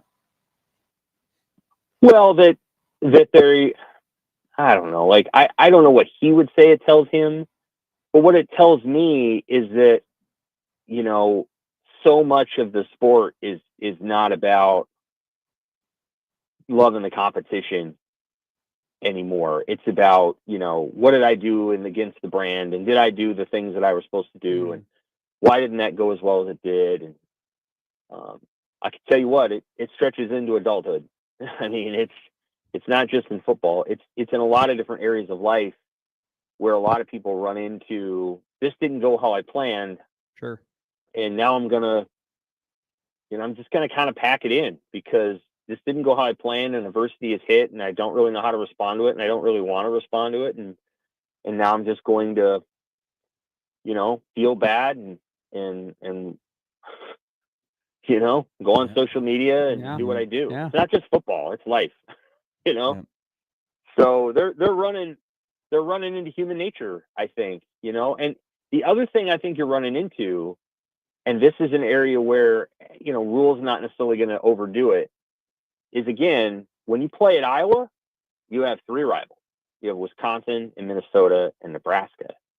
And so every third game when you get into Big Ten play, you're playing your blood rival, and it works for them. And they do a good job with it. And Nebraska needs to get to the point where it takes inherent joy in playing the teams in the Big Ten, and it apparently hasn't gotten there yet. Like they used to take inherent joy in beating Kansas 66-2. But they don't take inherent joy in playing a team that they haven't beaten since 2018 and beating them in their house. It's interesting. Yep, definitely a mystery. Sam, thank you very much. Enjoyed the conversation yesterday in Lincoln, and we'll see you Saturday. All right, take care. Sam McCune of the World Herald. Young, a little immature, emotional, short week turnaround. You're ranked 5-1. How you respond on Saturday against Northwestern, who does not give a crap what you're going through, will be a good little small step forward. I think they will bounce back. But what does a bounce back look like on how they play? Sure. I just can't get over blend. I don't think Sam's wrong. I think Sam's spot on. But when I think of identity, I feel like the word blend isn't necessarily the word you want to be associated with that. Is everybody getting along with the game plan? Does it match your skill set of the people you're coaching? Well, clearly not when he says we have to figure out what we can do and not what we want to do. Yeah. Maybe they're just not built in 2025 to play 60 minutes of consistent football on both sides. They'll play 35 minutes, and when they play 35, you hope that's the greatest 35 minutes of the day. But then there's those other 25 minutes. I don't know. It's a mystery. It's frustrating. Yes. But at some point, it is going to make sense, I believe. I believe when we pull back the curtain, it will make sense. Okay. So we got to continue to ask those questions. We'll continue to ask questions and talk with all of you coming up in the next hour on 1620 The Zone.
All right, don't forget, go to 1620 The Zone. The four-quarter pick'em is open for you for Week 7.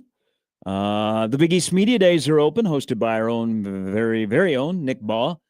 Creighton third in the preseason coaches poll. Owen Freeman, first-team selection. Josh Dix, second. So the Hawk Jays are represented at MSG. Jackson McAndrew and Nick Graves were third team. Owen Freeman, first team. A little bit of a surprise.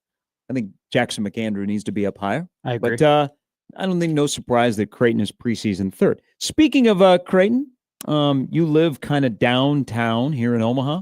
Downtown. Which you can't get around. No, sorry, nice. Blackstone Star. Sorry, Midtown, that we have not come to support you. We can't get to your businesses, and I hope that you're able to survive when the streetcar gets here, and it's going to be magnificent.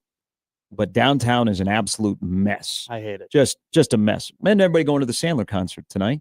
Be aware of that. Yeah, I'm going to walk there. No, that's a long walk for you.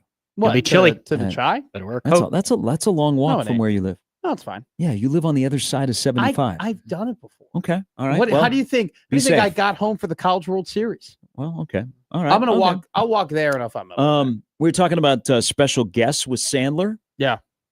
Caleb brought this up. Vanilla Ice. okay.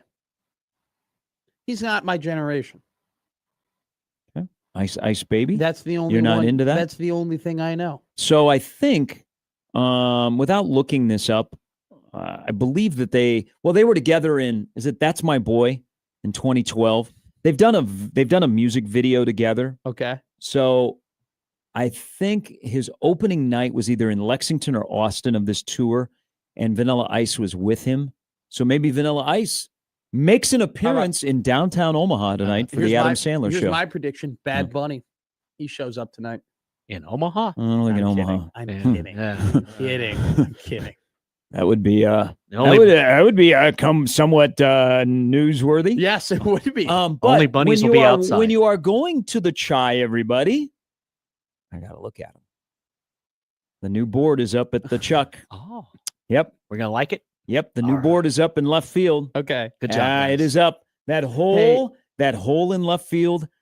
And I hope you got a good look at the Bob Carey pedestrian bridge, because you're not going to be able to see it now. But the new video board in left field is up at the Chuck. All right. I don't know why I was laughing at you there, you getting giddy over a video board, because I literally called my mom 2 days ago and I said, hey, if you're in the Evanston area, just feel free to pop by the stadium, the new stadium, and just take a couple pictures for me. Yeah. And she goes, really? I go, yeah, I want to see the progress. I want to see what it looks Yes. like. It'd be great to Yes. get those pictures and Yes. show the We people. like progress. Yes. So she goes, okay, I'll be over there in 2 weeks. So she's going to swing over there and All take right. pictures for us. Nice.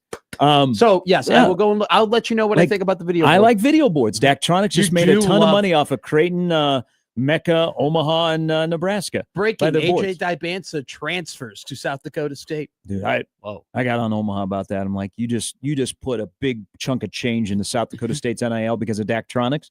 But the board in PBA is that just stands out, and you're like, Yeah. holy crap. They got some toys, because I know the guys that work at the chai. They got a camera. Wait till you see this. And I was not in person for the Iowa State game, so they may have used it.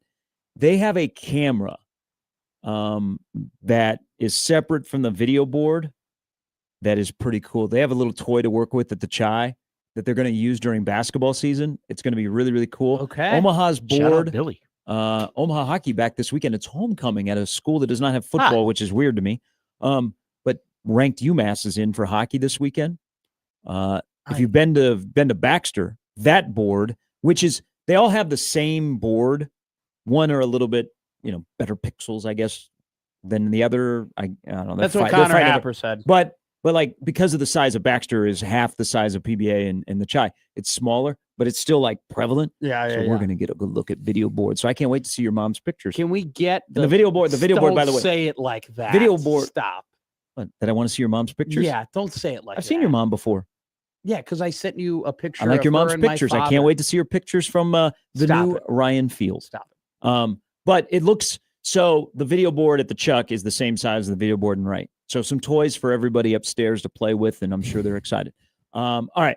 I got a comment about video board I saw yesterday in Lincoln. Great. But first, let's talk to Don, who's been holding on the Prairie Flower Casino Zone hotline. Good morning, Don. Don? Don's there. I can hear him. I heard you. Don? You're sniffling. Don! Ow. All right. Don, call back. See, This is why my Don hearing was there. is going. Oh, but I turned away from the mic. Don is there, but Don couldn't hear us. Is there a delay? Like there is a delay? I don't think we're going to get an answer to that question. Okay. I'm assuming there is. I heard him behind the microphone. So kudos once again to the high school baseball coaches and the high school softball coaches in the state. Okay. Because they got together and they said, you know what? All these other sports are getting a lot of love on their championship day. Let's come together. Let's make a bracket. Let's have a winner take all. Let's make this a big deal. Baseball at Tal Anderson and Warner Park has been a big deal. They got out of Lincoln. All right, just was not a fit. They went to two places that love high school baseball, and they've had great atmospheres for the championship games and really the whole state tournament. Now, I am very biased towards Connie Clausen because I loved when the state softball was there. Not very long, but when it was there. And now they've moved to Lincoln. We unfortunately do not have a facility in the state of Nebraska where you could have the state tournament all in one place. So it starts in Hastings. It can't be in Hastings any longer. Okay. Those people out there do a really good job, but you can't have basically a snow fence. Yeah. Okay. As your outfield fence. But there's no like multi-softball complex. Maybe Sand Hills, they'll play there next year, but last night. So went to state softball. Okay. It was at Bowling, right? Yeah. All 3 games. First time it's been there. They took it away from Omaha. God. But it was great. The place was packed. It was a great atmosphere. Hastings St. Cecilia walked off Central City in C. And then in B, Grand Island Northwest is a wagon. They beat Beatrice. They scored 2 runs in the bottom of the 7th. I felt bad for the way that Beatrice lost, but they've won 3 of their last 4. But then packed house. Lincoln Southwest against Millard North. Okay, so it's Lincoln versus Omaha. Yeah. All right. Oh. Y'all going to get your beaten when it comes to high school football. But in softball, last night, great game. So Lincoln Southwest wins for the first time since 21. Wow. They scored all the runs in the 3rd inning. They have a sophomore pitcher. McCarty is her last name, and I apologize. I think her first name is Maisie. Okay. But she's only a sophomore, and she was dealing in the circle. That's so awesome. She struck out 12, but only a sophomore. And Lincoln Southwest beat Millard North. And Millard North, both these teams have been the best in Class A all year. But it was a great atmosphere. It was like every pitch mattered. They have taken softball and baseball in high school in this state, and they've taken it to a new level. So kudos to everybody, all the coaches, everybody that's involved. But also cool last night. So Rhonda Ravel threw out the first pitch. I saw it. She got a little whip on that thing. She brought her glove. Yeah. So I love that. she brought her glove, and it, like when you go to, we're all used to seeing like the first pitch in baseball. Like in softball, you're like, okay, do they throw it normal or do they throw it like? And so Rhonda, windmill, whoop, in there. Well, a bit outside, but couldn't help myself. Hey, man, the 4 umpires are listeners of this show, including Iowa JD. He didn't even have any. He didn't even. I was on the other side of the stadium, so I couldn't heckle him like I did like last year. I just heckled the hell out of him when they were at Connie, which he enjoys. But he didn't have. He had like an easy breezy night. No bang. No. Like that. Their crew did a really good job, and they're the best. They're the best in the state that we're working A. But really cool thing with Lincoln Southwest winning. So the late Mark Watt, the last time that Southwest won the state softball was the head coach. And that was in 2021. And he retired shortly after that season. Okay.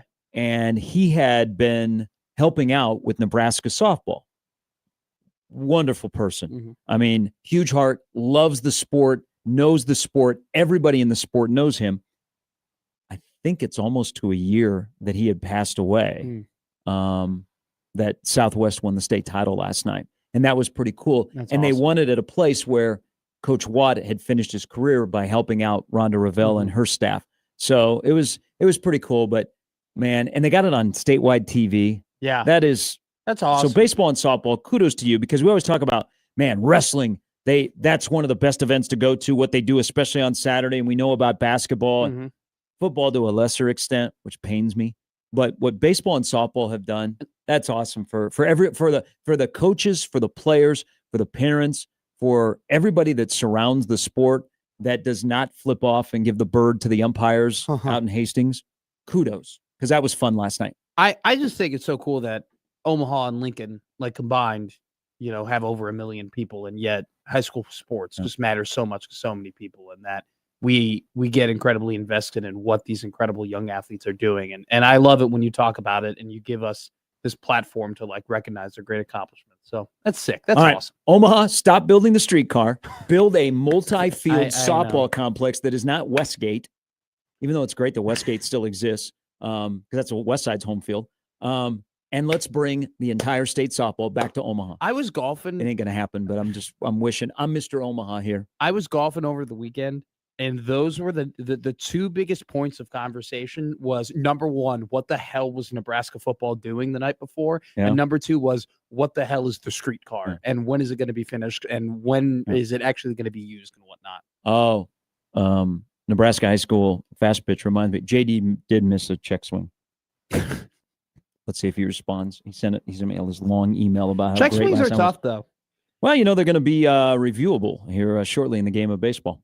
No, they are not. Yeah, they started in the minors. I don't want that. It won't be major league next year, but it's starting to work its way up minor league baseball. I saw a great stat yesterday. Do you know how many the percent of MLB games this season were over 3 hours? Not very many. 17%. Okay. Right. You know how many college football games are like nearly 3.5 hours? 88%.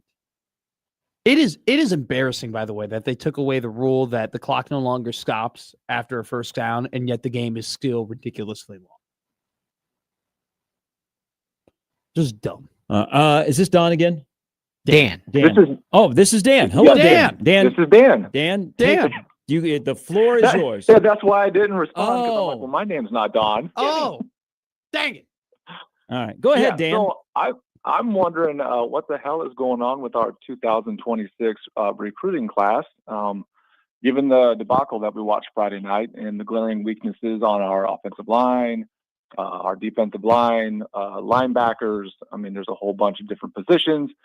I looked up our recruiting ranking, and I kept scrolling, and I thought that there was something wrong in the matrix, like Nebraska wasn't even on there. And I kept scrolling, and we were 81 in the nation, and we're dead last in the Big Ten. Yes. So what's the outlook for the recruiting class? I'd like to hear your thoughts. Whether we're really going to hit like the transfer portal hard or. So this was going to be a small class because of the current roster is so back heavy in terms of sophomores and freshmen.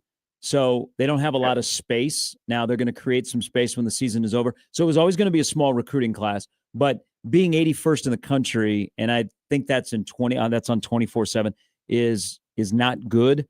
But I think the most important thing about this recruiting class is they need to keep the guy at the top, and Danny Odom, who's a cornerback from the Orlando area, who Michigan and Ohio State are on to. He's definitely a game changer that would play right away next year. And then the big offensive lineman, Puma from Chicago. But it's going to be a small class. It's not going to rank super high, and they will be heavy in the portal.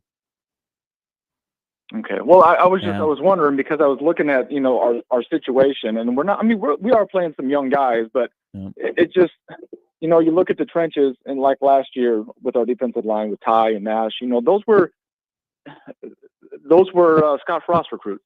And, you're looking at the guys that he's bringing in. Nawari, I think he's going to be good, but he's inexperienced. He's young. The outlook doesn't look very good. And for the narrative that we're being told to eat, that, Rhule is a program builder, well, that's yet to be verified. You look at what he did with Temple. He was there for 3 years, left. Baylor, same thing, left. Carolina, left. So I guess I want to see the fruit of him actually being a builder, and it just doesn't look like that's the case. We got a D-line coach now that's not really a great recruiter.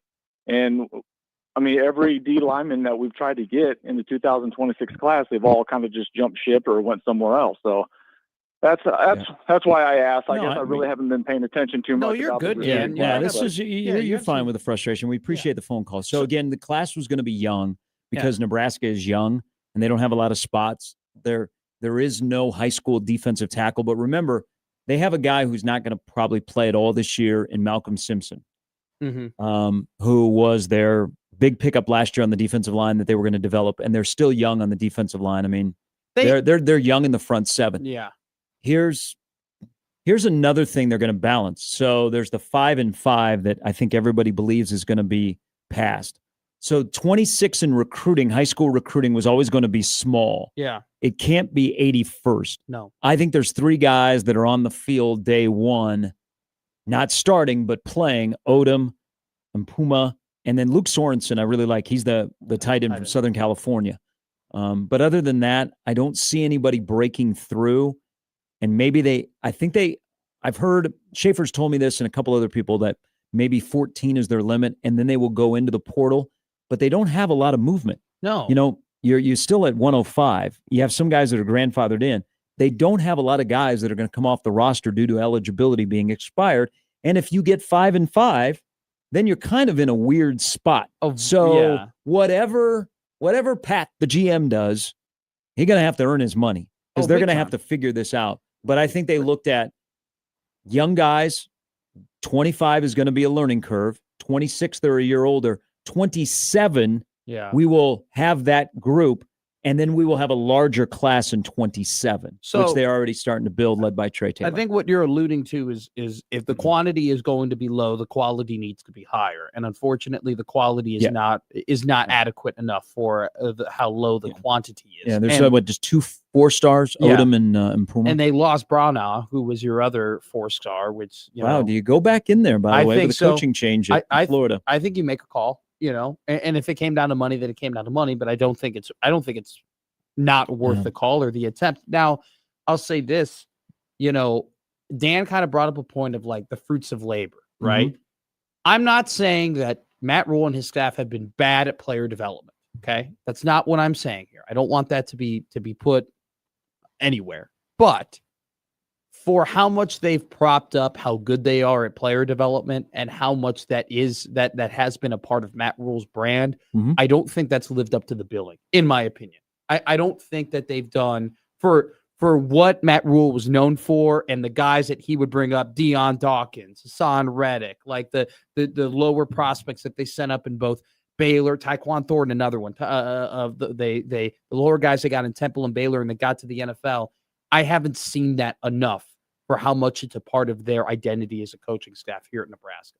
There's another thing about the 26 class that has a quarterback in it. Your quarterback is one of the lower ranked guys in your recruiting class. And I can't recall a time where Nebraska has gotten a quarterback that is not near the top of your recruiting class.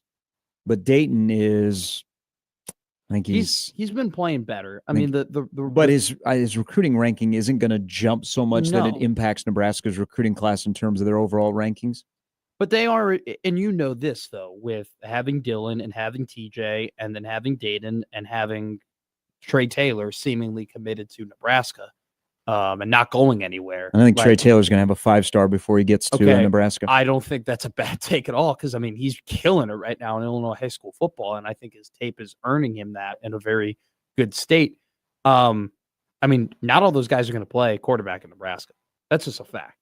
So if they didn't have Trey Taylor, I would be a lot more worried. If they didn't have Latif and Taylor, I would be a lot more worried about what they've done. Yeah, I'm not worried about the quarterback room. I think they've built the quarterback room up.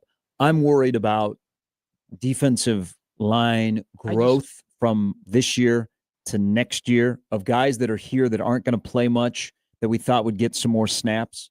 And then what happens to a Malcolm Simpson? To be honest, Nebraska needs like a Malcolm Simpson, and he's injured. So they wanted to see if they could get him on the field. He got injured, so that's not on Nebraska as a program. But if you look at, they've done a fairly good job in hitting on their portal guys this year. Overall. Yeah. Hunter, Winery. Yeah. Both good hits. Marshall, great hit. And they've gotten Merritt on the field. They've gotten Mills on the field. Some of their higher ranked guys. Mosey has been on the field. Latif has been on the field, and we see what he is. But let's be honest. Where's Parker? No. Guys that you were like, well, we won a recruiting battle.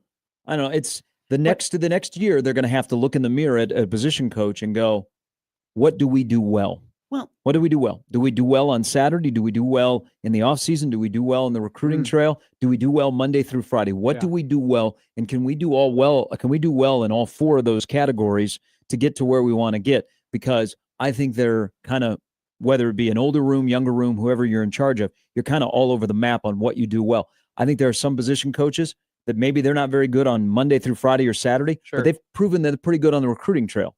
I think, though, with we talk about player development, the thing that gets me so mad, and you brought this up yesterday when you were trying to, hey, if Spindler's going to be in or out, or how they're going to mumbo jumbo the offensive line. How about that? His dad was talking about amputation, and now it's going to be, can he deal with the pain?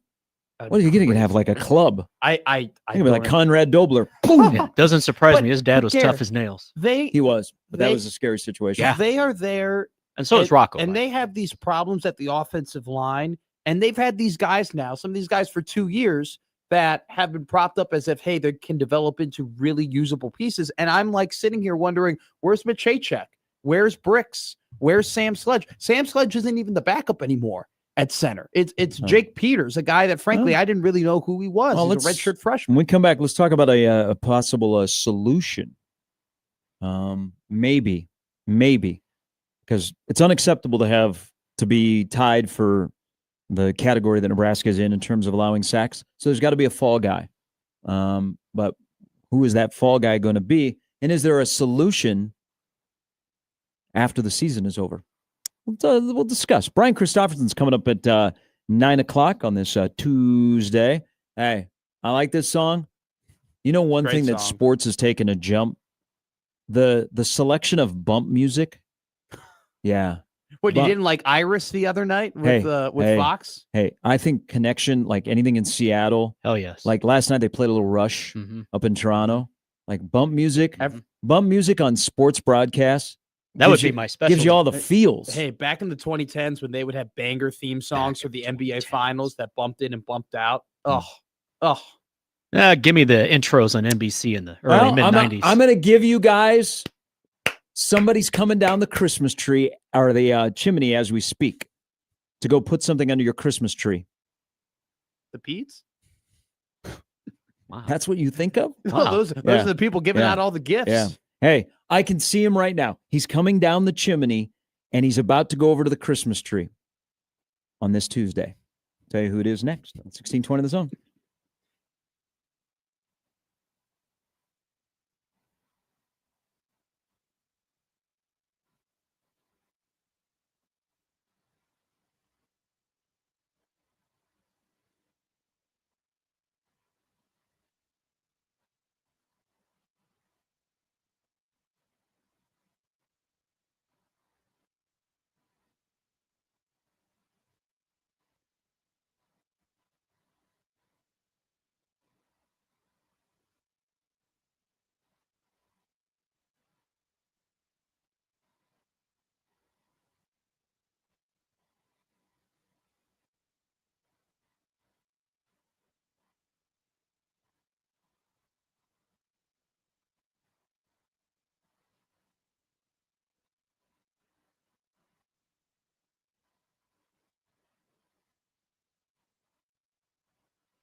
so fast. So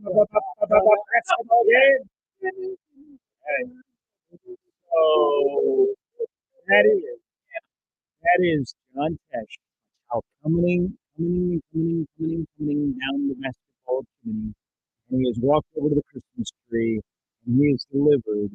Round Ball Rock on NBC is back because the NBA is back tonight. Afternoon against those bastards from Utah who never won a championship. Association Matt is back, baby. After taking a year off and going to the NHL, being really locked into hockey, I'm back into the NBA like I never left. I'm gonna have called Dad after this show. You know what? We're just gonna reminisce all day. Guy. Okay, so Jokic is gonna win the MVP. Wemby's gonna win the Defensive Player of the Year. Cooper Flagg's gonna be the Rookie of the Year. You're never gonna hear that anywhere else. We're gonna win 50 games. Those three are off the wall picks that people are not gonna be in line with. But the NBA is back tonight. I'm sure that in terms of league pass in this town, the Charlotte Hornets, who will win more than 28 games, will be very, very popular. I think that the Denver Nuggets will win the NBA championship. And you know what's going to happen this year? We're finally going to get rid of LeBron, and authenticity will return to players that are okay to speak their mind and are not put together by marketing companies, and everything is formatted for them to say, we need more Kevin Durant's in the game of basketball that tell it like it is, and less LeBron James. Can't wait to watch the Rockets face plant. But I hope that LeBron goes out with some great moments. I do believe this will be it for him. But he's not even in the top 5. The old man Curry, I would put as the 5th best player in the NBA right now at 36. I wouldn't. He's still got some. Jokic, SGA, Giannis, Luka, Steph. That's my top 5 in the NBA. Talk amongst yourself. Going to make the Lakers more likable. I don't agree with that. I think that I would. Luka, Shea, Nikola, Giannis. Do I get Anthony Davis at full health? Because I still think that he's still absolutely incredible. And I think obviously if Jason Tatum were healthy, he would be there. But he's not healthy, so he's not there. So Anthony Davis isn't there. Hell, Big Baby Davis has a better chance of being. I'm not saying that. Yeah, Kerr probably. I mean, he's for sure in the top 10. I don't know. It's just hard for me to say top 5. But would you have as number 1 SGA? No, I would put. SGA. I would put. I wish he didn't play for Oklahoma City. Thank you. You've come around.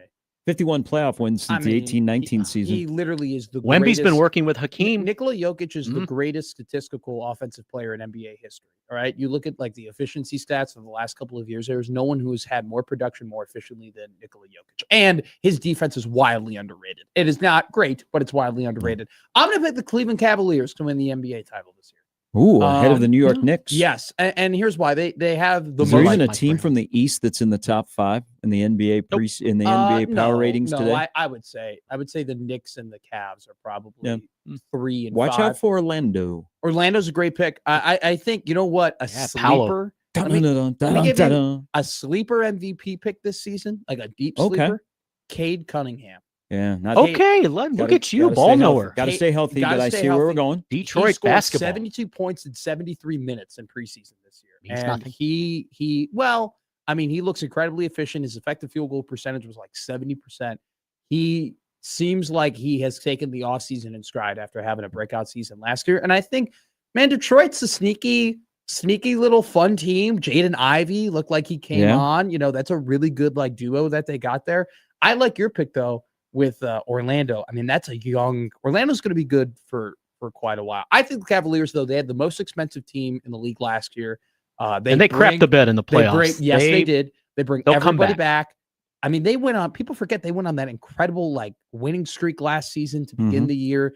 Donnie Mitchell, it seems like he finally has enough playoff experience where you're not worried about the youth of that roster. And here's a sneaky good pickup for them.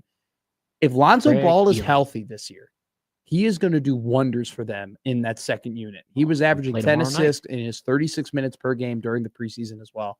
I think that he will be a very good bridge. That's what Lonzo does best. He bridges ball dominant players together.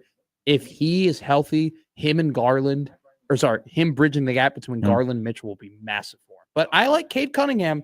I don't know what his odds are to win the MVP, but I think he could have a major breakout season. So let me finish my top 10 of current players. Players that are healthy. Okay. So Ant-Man is 6th. Do you know that Ant-Man, who needs to sleep more? Yeah, I saw that. Well, because he gets gassed in the playoffs, but he has increased his scoring average 5 straight seasons. Wemby is right after him. I agree with that. Now listed as 7-4, the alien, defensive player of the year favorite, top 5 MVP candidate, Jalen Brunson. Maybe one of the most accomplished second-round picks in the history of the NBA. Yeah, him and Isaiah Thomas. Donovan Mitchell. I'd put Donnie ahead of Brunson. And then LeBron. That's my top 10 of current NBA players. I like your 5. I put Ant-Man 6. Then I would put I'd put Ant-Man 5, Wemby 6, Curry 7. I don't have Brunson in my top 10. I'm just not gonna. I'm sorry. It's small guards, especially when you get into crunch time in the playoffs. I know we got him to the Eastern Conference Finals, but I just don't know if I can consistently rely on him to be a top 10 player. I don't think he's that far outside of it.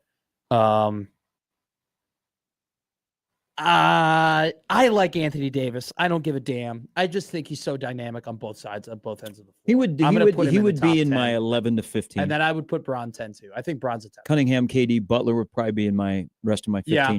I think Cade would probably is for sure in my top 15. Guy that we didn't talk about who is probably on the outside looking in the top 15, but I think is due for a really big season is Trae Young. I think this season we get a renaissance of because we got money on the line. No, we don't have money on the line. Oh yeah, we do. Yeah, we do. Oh yeah. Yeah. What do you mean? We're trying to get a new deal either somewhere else or with Atlanta, and Atlanta is waiting to see the pieces around him if they come together. Yeah, he didn't get that extension. So Trae, friend of Omaha men's basketball, by the way.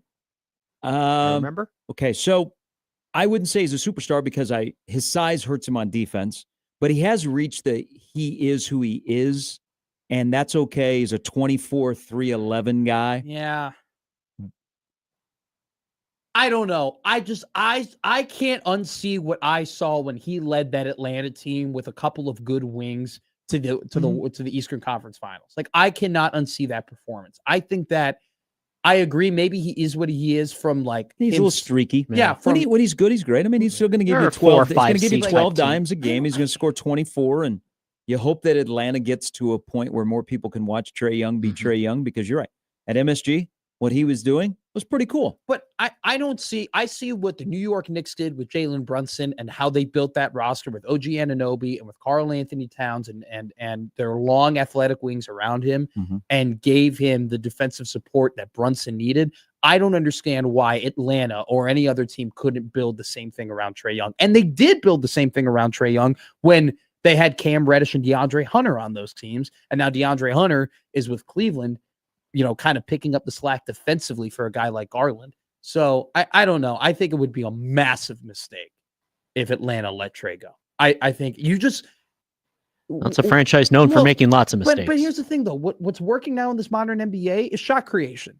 You need guys who just create shots and who create points. And he does that almost as good as anybody else in the league. It's just his defense is terrible. By the way, guy that has entered my top 20, you can tell that I've thought about this. New to my top 20. I welcomed him. I sent him a DM. Okay. Jalen Williams. Okay. That's not bad. I do like How about Jalen Green? He might be one of the most complete young wings in the NBA. How about Jalen Green in Phoenix? He could have a big year. I think he could be a little breakout. I think that your team is your Heat, not your. I think the Sacramento Kings are barf in a bag. But we got Russell Westbrook. I can't wait for the Lakers and the Kings to play. What the reaction will be between him and LeBron. Without Keegan Murray, that is the most diabolically constructed roster. Now we have Sabonis and Murray are out to begin the year, but we're going to get them back. Your guards are Schroeder, Levine, Westbrook, and DeRozan. At least they're not Vinny Del Negro and Reggie Theus. Explain to me how we got Doug Christie as the coach. There's one ball. We got Scott Perry as our GM. There's one ball with 4 incredibly inefficient ball first, minus DeRozan. He's efficient. Hey, they can't all work together. I just want to pull the Chicago Bulls. I want to be playing in the play-in game. Just get us to 10. Find a way to get us to 10. All right, light the beam a few times, win more than 30 games, I'll be happy. Look, if the Bulls end up, and I'm here for the Russell Westbrook experience with that team that's around him. It could be glorious some nights, and some nights it can be god awful. I'm about 10 games away from firing Patrick Williams into the sun. All right, that's wow. That's he didn't start at Florida State, so it's wild that he would get picked. Who's online here? This is Brian. Let's talk about Rhule's presser. Oh, okay. Ryan. Good morning, Brian. Good morning. How are you doing? Good. How you doing? Good. Hey, on that press conference from Rhule yesterday, I really don't buy what he's selling. Okay. Yeah, he brought this on himself. I mean, he's the one that didn't shut the Penn State job down. I mean, what do you think's going through the staff and the kids' heads mentally? I don't care. Football's a mental game. And if you've ever played it, you just know if you don't show up, anybody can beat anybody. And I don't think anybody's head was in that game. Well, I mean, obviously it wasn't in the game. So let me. I see the path you're going down, Brian. But let me add something different. If you're a current player and they listen to everything we say, they listen to everything that is written, everything that is shown on TV, podcasts, all of that kind of stuff. Do you think the Penn State chatter had more to do with young kids going, whoa, or that your head coach said we need more money for players? Well, I didn't think of that, but yeah. I mean, he said both of them. So, yeah. you know, I think if I'm a current player, I'm like, whoa, come on, coach. Yeah. I mean, as far as I'm concerned, he's probably going to go to Penn State. I mean, I guess we'll see if they lay an egg this week. No. Maybe he's already out the door. Who knows? I don't know. Well, so let me ask you this, Brian, because you've called many times and we've interacted. Give me, how are you feeling about Rhule after Maryland compared to this call on a Tuesday? How different is that, in your opinion, of the head coach at Nebraska? Well, I said probably a week ago, he's a 7 to 8 win game coach. That's all I think that we're going to be seeing this what I'm trying to say is I don't see that he'll ever get anything but 7 or 8 wins max. Okay. I just think that's the type of coach he is. I just don't think he's a great in-game coach. I think he's a great CEO, but until he proves everybody wrong, he is a 500 coach. Yeah. Yeah. I mean, that's unfortunately the stark better reality. Than Frost and Riley by far. Definitely. But it's the building to the closer. That's the problem. Right. Yeah. I mean, if the Nebraska fans are holding out, I mean, I'm not holding out hope that he's going to get us to 9 wins a year. I don't know. Well, maybe he will. I hope I'm wrong. Well, we're about to find out. The last 5 games will tell us a lot. Brian, thanks for the call. I appreciate always the conversation. Now I'm in an argument about top 20 players currently in the NBA. And John wants to know in the email, the NBA is already back. Good Lord, kill me now. I don't think your top 10 is bad. I don't think Curry's a top 5 player. I'm not. Do you know he's 37? But he's lacking. He's lacking on defense. Whoa, there is only only one other guard that has posted a higher player efficiency rating than Curry after turning 36. Okay, do you know who that is? Who? John Stockton. Okay, that's awesome. Also didn't win a ring. Can he switch in a pick and roll? Can he switch in a pick and roll? No, he can't. But has Curry ever? But he can't. At 37, he can't. Maybe at 28. Maybe at 27. Maybe at 30. Maybe at 31. Not at 37. He's 7th. I put him 7th. All right. He's just not 5. He's not better than Anthony Davis or Anthony Edwards.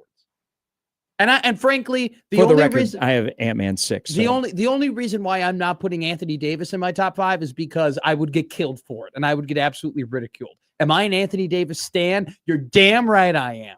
I think he's awesome. You didn't listen to the previous I don't give a iteration of the show. No, I almost killed him. Yeah, I know. I love Ant-Man now. I just feel so bad. I love Anthony Davis. I love him. I think he's awesome. So, no, he's 7th. I mean, and also too, if Tyrese Halliburton and Jason Tatum both didn't have Achilles injuries, they would easily be above. Yeah, but this is just the current players. The current players. Yeah, that's you got to follow the rules. I'm following the rules. Yes, that's what we're all in agreement. Embiid, by the way, is just nowhere near the 3 guys that we're missing: Embiid, Leonard, and George. It pays to just be healthy. Like somebody once told me, the best ability isn't availability. The best ability is ability. They're somewhat right, but if you're not available, who gives a damn? Yeah, Embiid is inside the top 35. He's what could have been. He's not my top sixer. Where's Zion on this list? What did I have? I think I have Zion. 64? No, do you have a full top 20 list? I did top 50. Nice. Zion is like 46th or 47th. Zion, when healthy, What could have been. Yeah. Again, probably in the guys top I like. 20. Like he's behind like a Randall and a Markkanen Markkanen's great. and Scotty Barnes. Like those kind of guys like Wagner.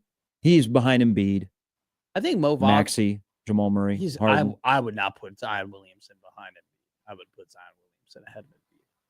But I like Wagner. Are we playing the game where they're healthy? Wagner definitely is getting to like, hey, you're wildly underrated. I mean, I think unfortunately probably Embiid's MVP days might be behind him. But Zion's only played 36 games over his 6 NBA seasons, an average of 36 games. Your Heat team might be frisky. Yeah. Just don't avoid the play-in game. That's all I care about. What if Nikola Jovic ends up being one of these Balkans who absolutely just goes out there and tears up balling Balkans? The balling Balkans. I'd be very happy. I like Balkans. You have a weirdly well constructed roster. We are the University of Illinois. Well, okay, yeah, because Spars Yakachonis, you have him. But no, it's just weird where it's like you have Norman Powell on that team with Tyler Hero and Nikola Jovic and Yakachonis, and it's like, and Bam. And you're like, wow, these pieces make sense together, but it's a bunch of B minuses and Bs. All right, the NBA starts tonight. It is back. It is every single day. That's the most NBA talk we'll ever have on this show. No. We have NBA talk. Yeah. Welcome to the show. Yeah. Glad to have you. Well, Association Matt is back, baby. Hell yeah. Bernie wants to know, where is Kalkbrenner on the list? I have him just outside of the top 5? You mean top 150? Let me look at my list one more time. He's nowhere near. Let me survey it. I'm looking. I don't see Kalkbrenner, but the Hornets will win more than 28 games. Where's LaMelo Ball? I don't think I have him in the top 50. This is written on a piece of paper that I took a screenshot. It's on a napkin. Why is there a DJ Dugouts water? Oh, he's on my list outside of 50. Like he's probably like in the 60s. When healthy, he's easily top 40, 30. Okay. 30. Brian Christopherson is going to join us at 9:00. Can we get Dominic Raiola some help, or does everybody say get him into the unemployment line? Donovan. Who'd I say? Dominic. Well, I mean, he ain't gonna go to the unemployment line. He good business. He got money. Yeah. Donnie, Dylan, Dayton, Dom. Okay. Welcome to Nebraska football. Welcome. Yeah, nice logo you got there. All right, it's Gary and Matt on 1620 The Zone.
I will be joining at some point today an NBA fantasy league. Oh, are you gonna join a random one? Yes. Can I join with you?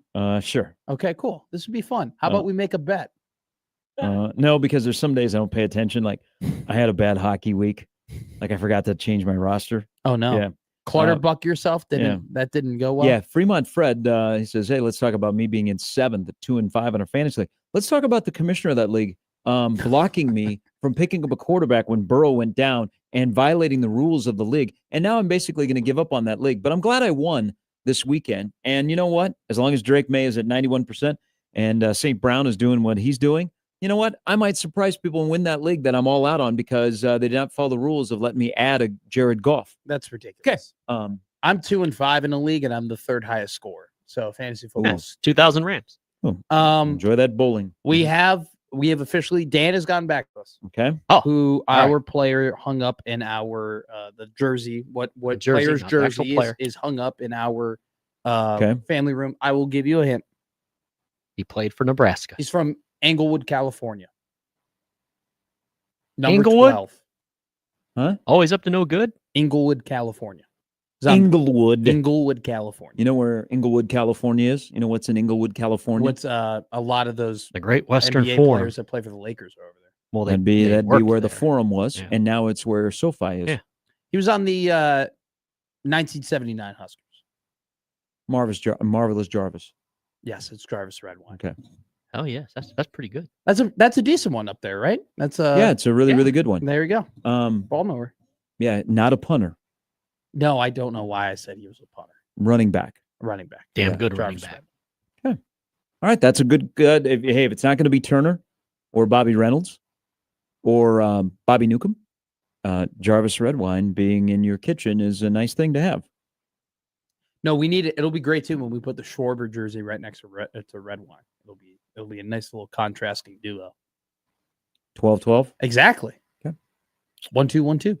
All right. Head body. Mickey Ward. Familiar with the position that Jarvis played? I-back? Yeah.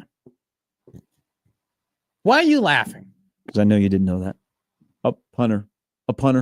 I thought he had mentioned.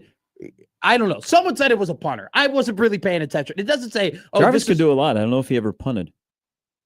It didn't say. Hey, this is who it is. It was just 12 in mesh. All right, it's just a mesh 12. And you just said it was going to be a punter? And I thought it was a punter. This is why we were getting it wrong. It doesn't say, "Hey, this is Jarvis Redwine." Hey, and these I are thought new Jarvis days. Redwine was Have you not seen the punter numbers at Nebraska? Yeah, weird. 93. What is that? It's so dumb. I wanted Buschini, though, to be 8 last year. If he got a single digit, that would have been dope. All right, Brian Christopherson, a single-digit award winner in our book. He joins us next on 1620 The Zone.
All right, welcome back in. Last hour.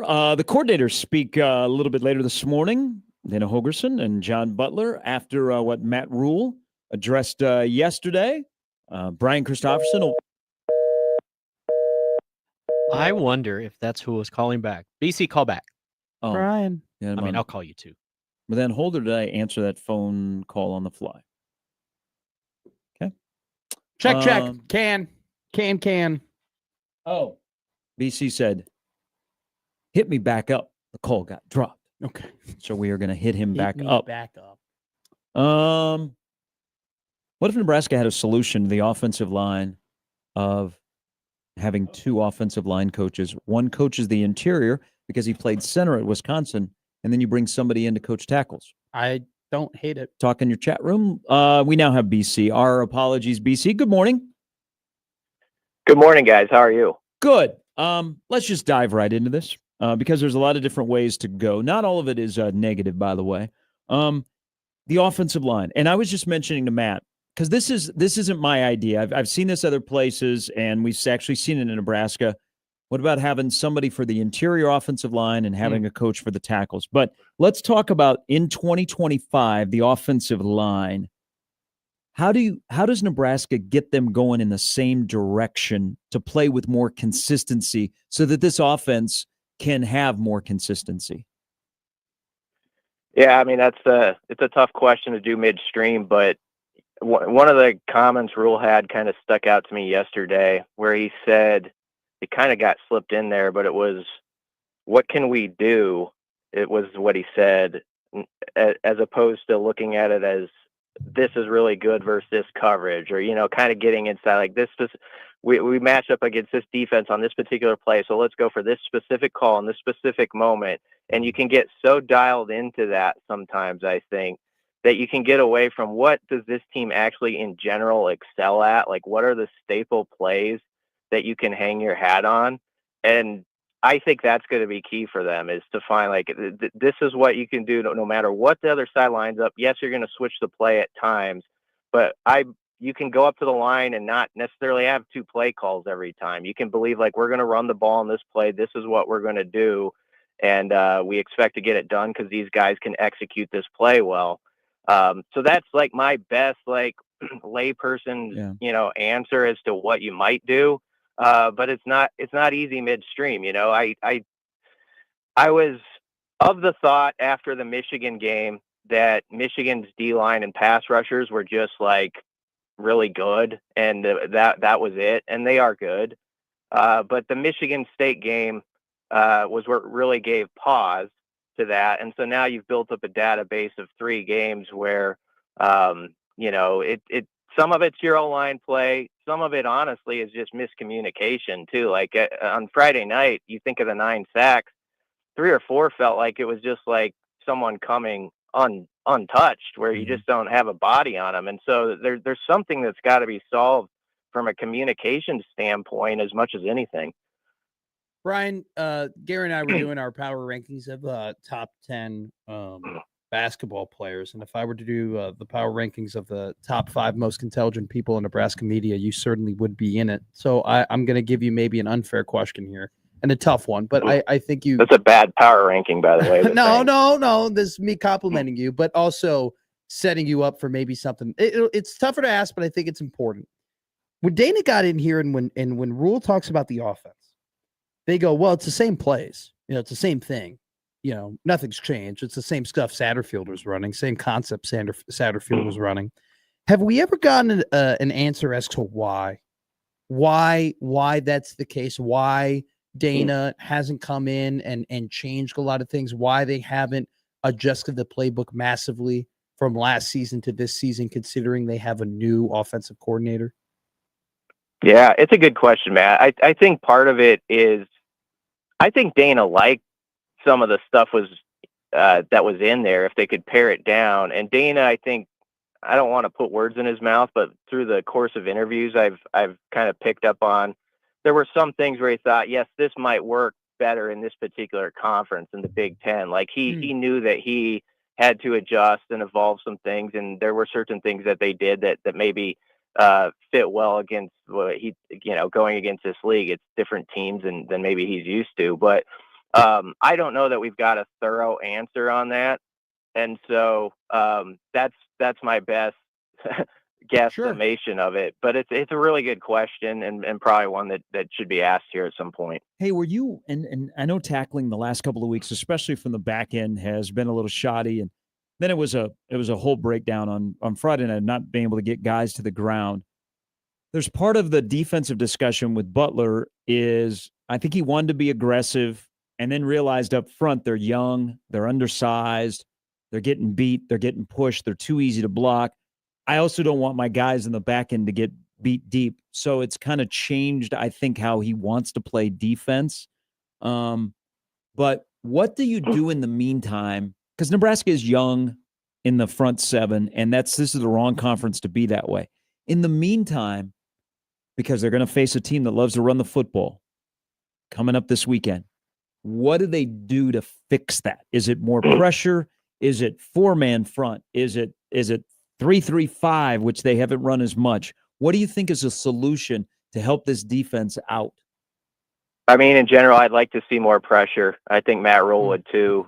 He had the line about how it was, it's really a vanilla game plan, where the havoc plays. And I understand that by doing that, you can open yourself up to things. That's definitely the case. And what you laid it out really well. But let's be real, the way they're playing, they're still open up to some things, with how they're hitting their run fits and all that stuff. So I think they got to cut it loose a little bit more. I thought going into this season, I don't know how you guys were on this, I thought it was going to be much more pressure heavy than it's been, like with just sort of exotic stuff and things coming from every angle. And I'm surprised a little bit at that. And I'm not here to knock completely the defense. I thought it wasn't a good day for them, but honestly, I'm more focused on the offensive struggles, probably even more. But these plays are just killers when you have veteran guys. And I understand how hard that is if you're like a safety coming up and it's just you and one guy, but they're just not putting themselves even in position to get a hand on guys on a couple of those runs. I mean, the 71-yarder I felt like it was a replay of Justice Haynes. Like it was just the other side, basically. I mean, it was the same deal, same safety coming up and just like not even close on the fit. And I don't know. They're trying different personnel back there. It was interesting on that play. Buford was back there, but you also had like Justin Rhett was next to him, who was been getting some snaps the last couple of weeks, and they had Merritt and Watson Trent at the backers. I think they really missed Shavers in that game. I really do. I know Watson Trent like graded out well from a PFF standpoint, but they need their erasers to be erasers, and they've got 2 or 3 of them in my book that can do it all right. And it's Desan, it's Javen, and it's Shavers, and so hopefully Shavers can get back this week because I think that's a big part of it. So Rhule says yesterday, we got to figure out what we can do versus what we want to do. Last week, Butler says I would run, the ball on us, right? I would go ahead. I would do that. Dana a couple of weeks ago talks about, I know we don't have a second running back. What do you make of this kind of coaching staff being very blunt and just apparent about the limitations that this roster brings them? Yeah, it's interesting. I mean, I think all of it's done with a purpose, and probably is a lot of times whatever Rhule says publicly isn't stuff that has been said exactly to the team. But like, sometimes he'll say something at a Monday press conference, and then there'll be like a video that surfaces. It's like, oh, he said that to the guys like 12 hours before or whatever. And so there was maybe a little bit of shock value to like how candid it was yesterday. Mm-hmm. But I was also sitting there thinking like everybody in this room has heard this. And I guess if you can have transparency and you have guys that you think have a thick skin and can take it, that's fine. And you just hope they respond to the challenges. But it is interesting. They do kind of put it out there. I think they, like in John Butler's case last week, I think what he says, I'd run the ball on us. I mean, I think he's just saying it's on the film. They're kind of like that. It's like that old school, like it's on the film, guys. I mean, they're getting paid a lot of money. They see it. They know what our struggles are. I can say it out loud. And so that's probably a part of it. So, and I agree, and Matt, and what you said about, he did not pull anything back. No one was off the hook. But he didn't throw guys under the bus. He just is a football coach that looked defeated, looked pissed. Now, his coordinators can take the heat. They've been through this business for a long time. They understand some business, and you got to play well, or you're going to get this. Can this team, though, because Rhule clearly was agitated, do you think this team has the ability to play that way? Like they're agitated as well, and we'll see it on Saturday? Well, I mean, that's what you hope. You hope that they truly are a team that plays with a chip on their shoulder. I just don't get it, though. I don't get why there would have been any sense of an entitlement going up there because you have a 25 next to your name in one poll, because you got by Maryland. It was a nice win. It was good to see the guys pulling off on the last drive, but it wasn't the type of victory that I think would make you go overboard and just look at your flowers all week long. I just don't get that. And I think that was most disappointing. I was listening to you guys last hour, and Matt had a thought. I'm not copying your paper, Matt, but I thought it was really good. It's what I was thinking too. The most disappointing thing to me about that game was, and I know the culture word is overused, but it felt like the culture, I did sort of believe how it's been building there, and to go and have that sort of performance where you just don't seem to have the juice as the other side on a game that's nationally televised on Fox. That's a little bit of a dent in your culture there. That's a tough one to overlook. That's the old spilling the wine on the white carpet kind of game. And so that's tough because that's sort of what has been building up. And I thought that was a good point by Matt last hour. And now you have a chance this week to move it forward, to be that team that says that that's not who we are. Sure. Everybody's saying this is what you're about now, and everybody's trying to say they're not going to win another game, they're going to win one more game, all this stuff. You have a shot now against a team that is very much like Minnesota and how diligent they will be to what they do, and just hammer away to go in and win that kind of game and sort of prove that was just an anomaly. But man, that was disappointing to me from the culture perspective. And I just don't get why you would show up with that mentality. It was clear that one team looked like they just had more piss and vinegar to them from the start, and they never let up. So yesterday, Rhule said, Northwestern, a team that is similar to Minnesota, and honestly, all things considered, it's a team that's probably played better overall than Minnesota this season. They run the ball 58% of the time.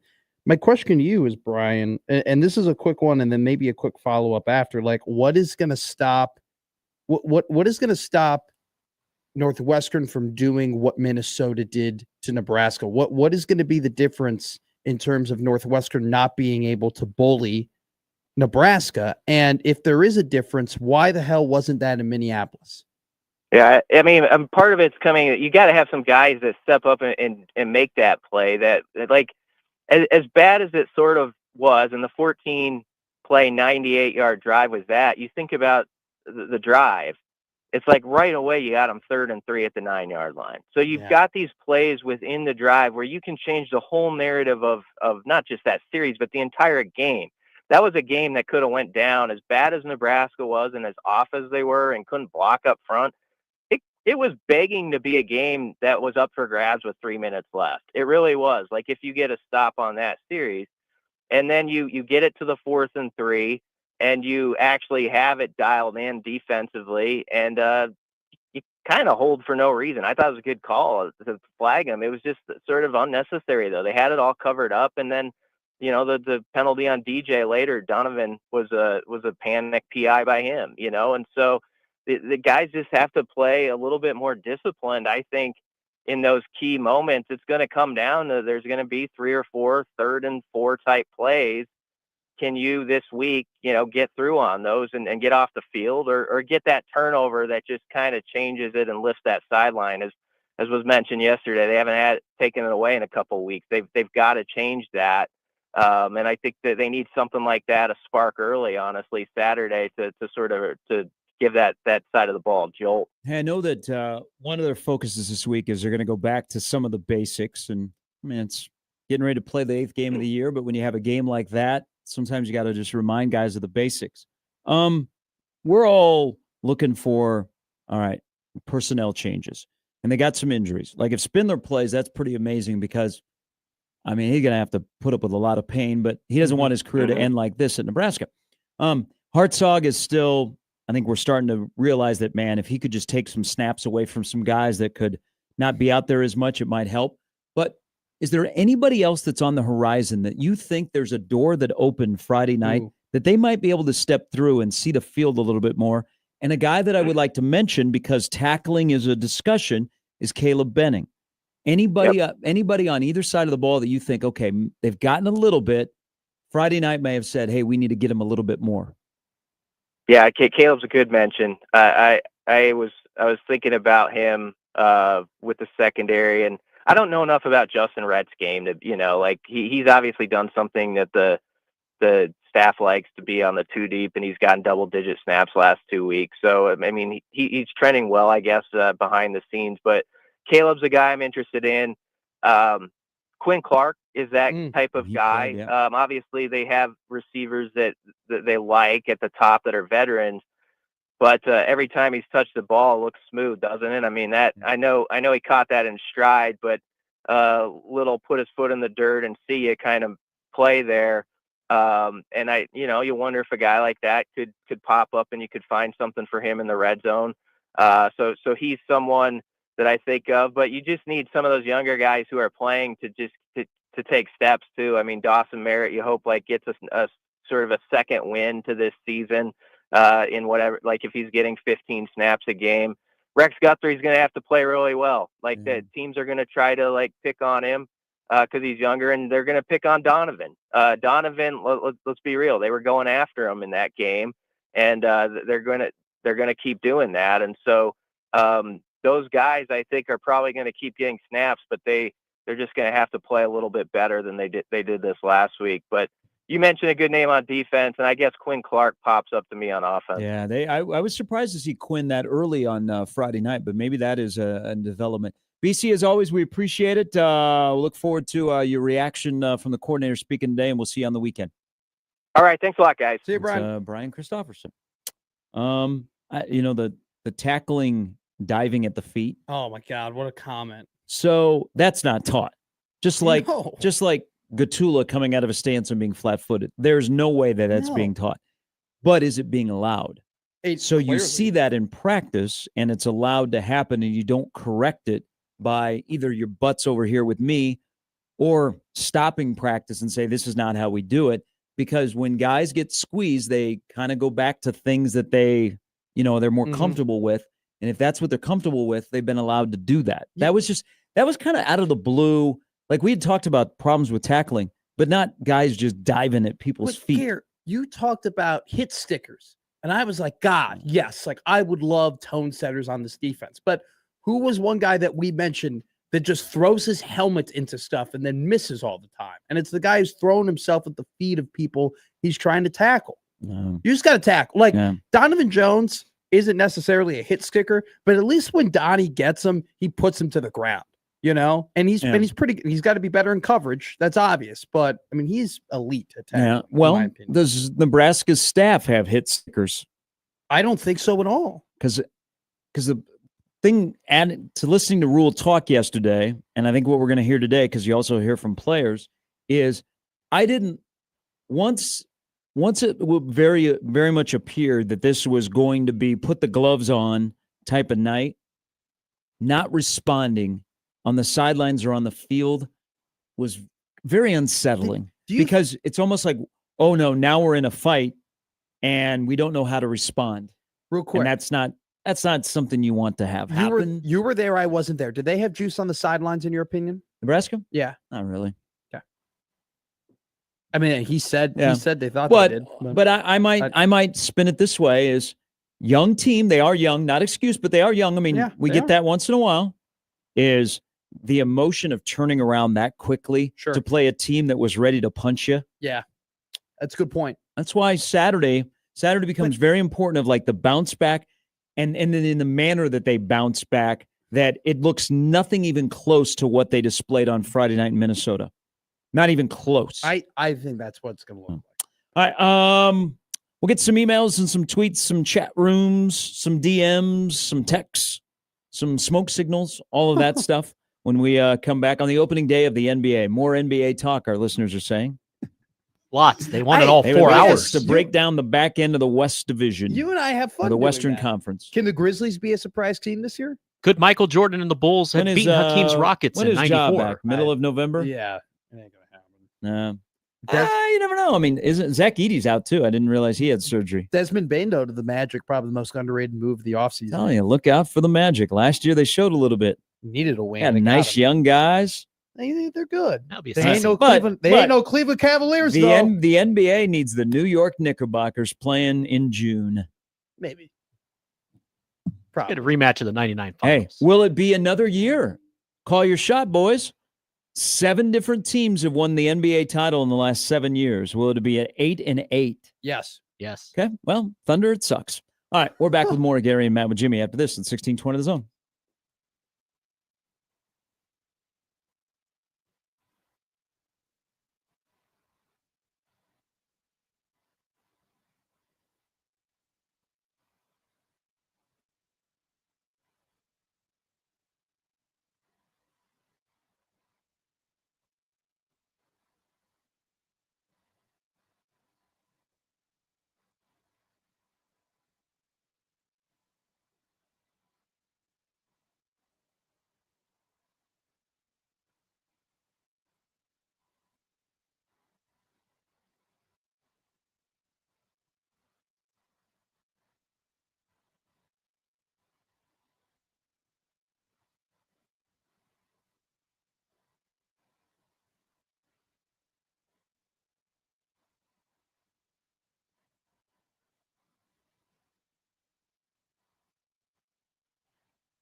Hey, the Huskers are back in town. They're playing at Memorial Stadium after being on the road the last couple of weeks, which means that the Ultimate Blur tailgate is back in Lincoln, and we have an opportunity for you to win 2 tickets to the Ultimate Blur tailgate as Nebraska takes on Northwestern. All you got to do is go to 1620thezone.com and enter for your chance to win 2 tickets to the Ultimate Blur tailgate. I'm pretty sure the pregame show will be there too, right? Am I not mistaken? Are they typically at the Blur tailgate? No.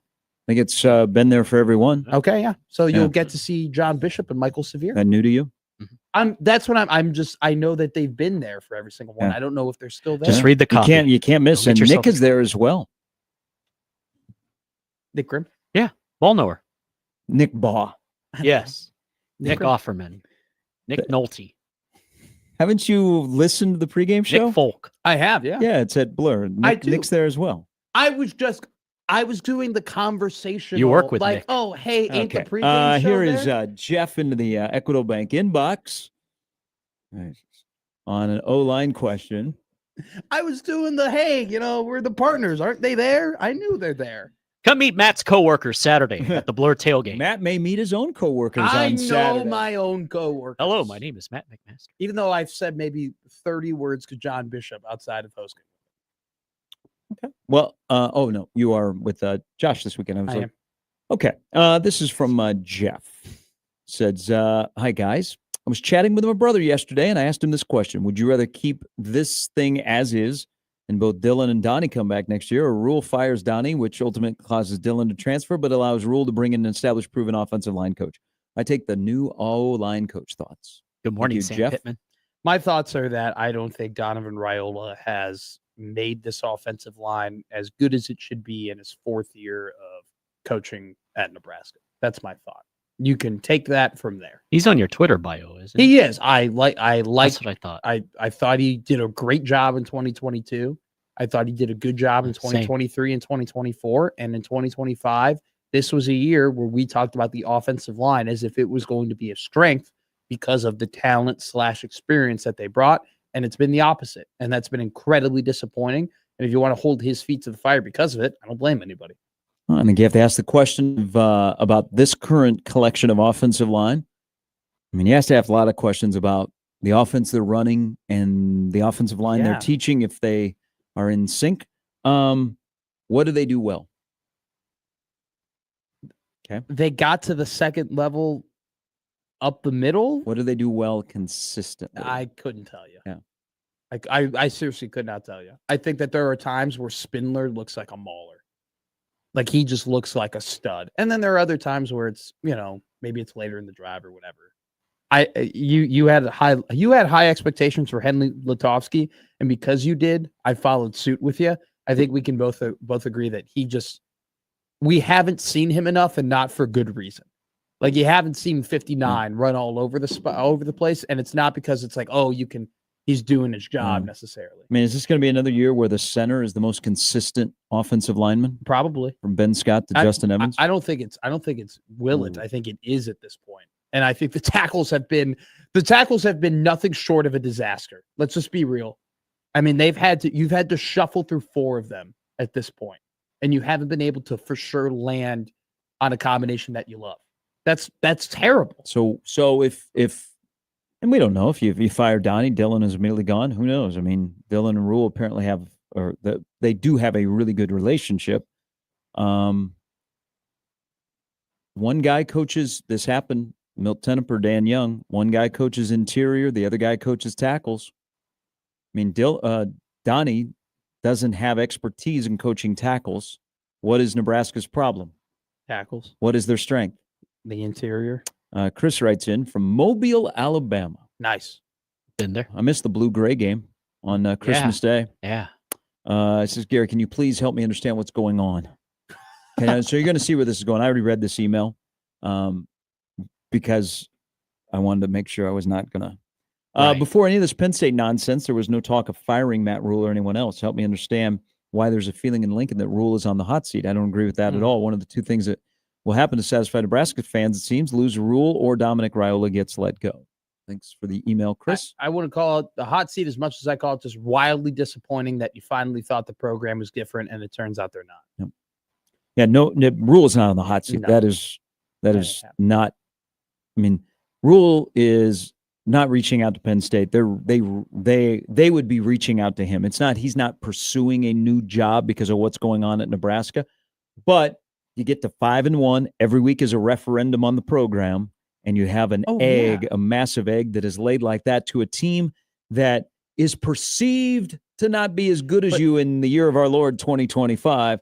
And in the manner that you lost, and that your quarterback is a meltdown, and your offensive line is a meltdown, and those two share the same last name, everything came together, and it will come together until they play another football game, and then they play another football game.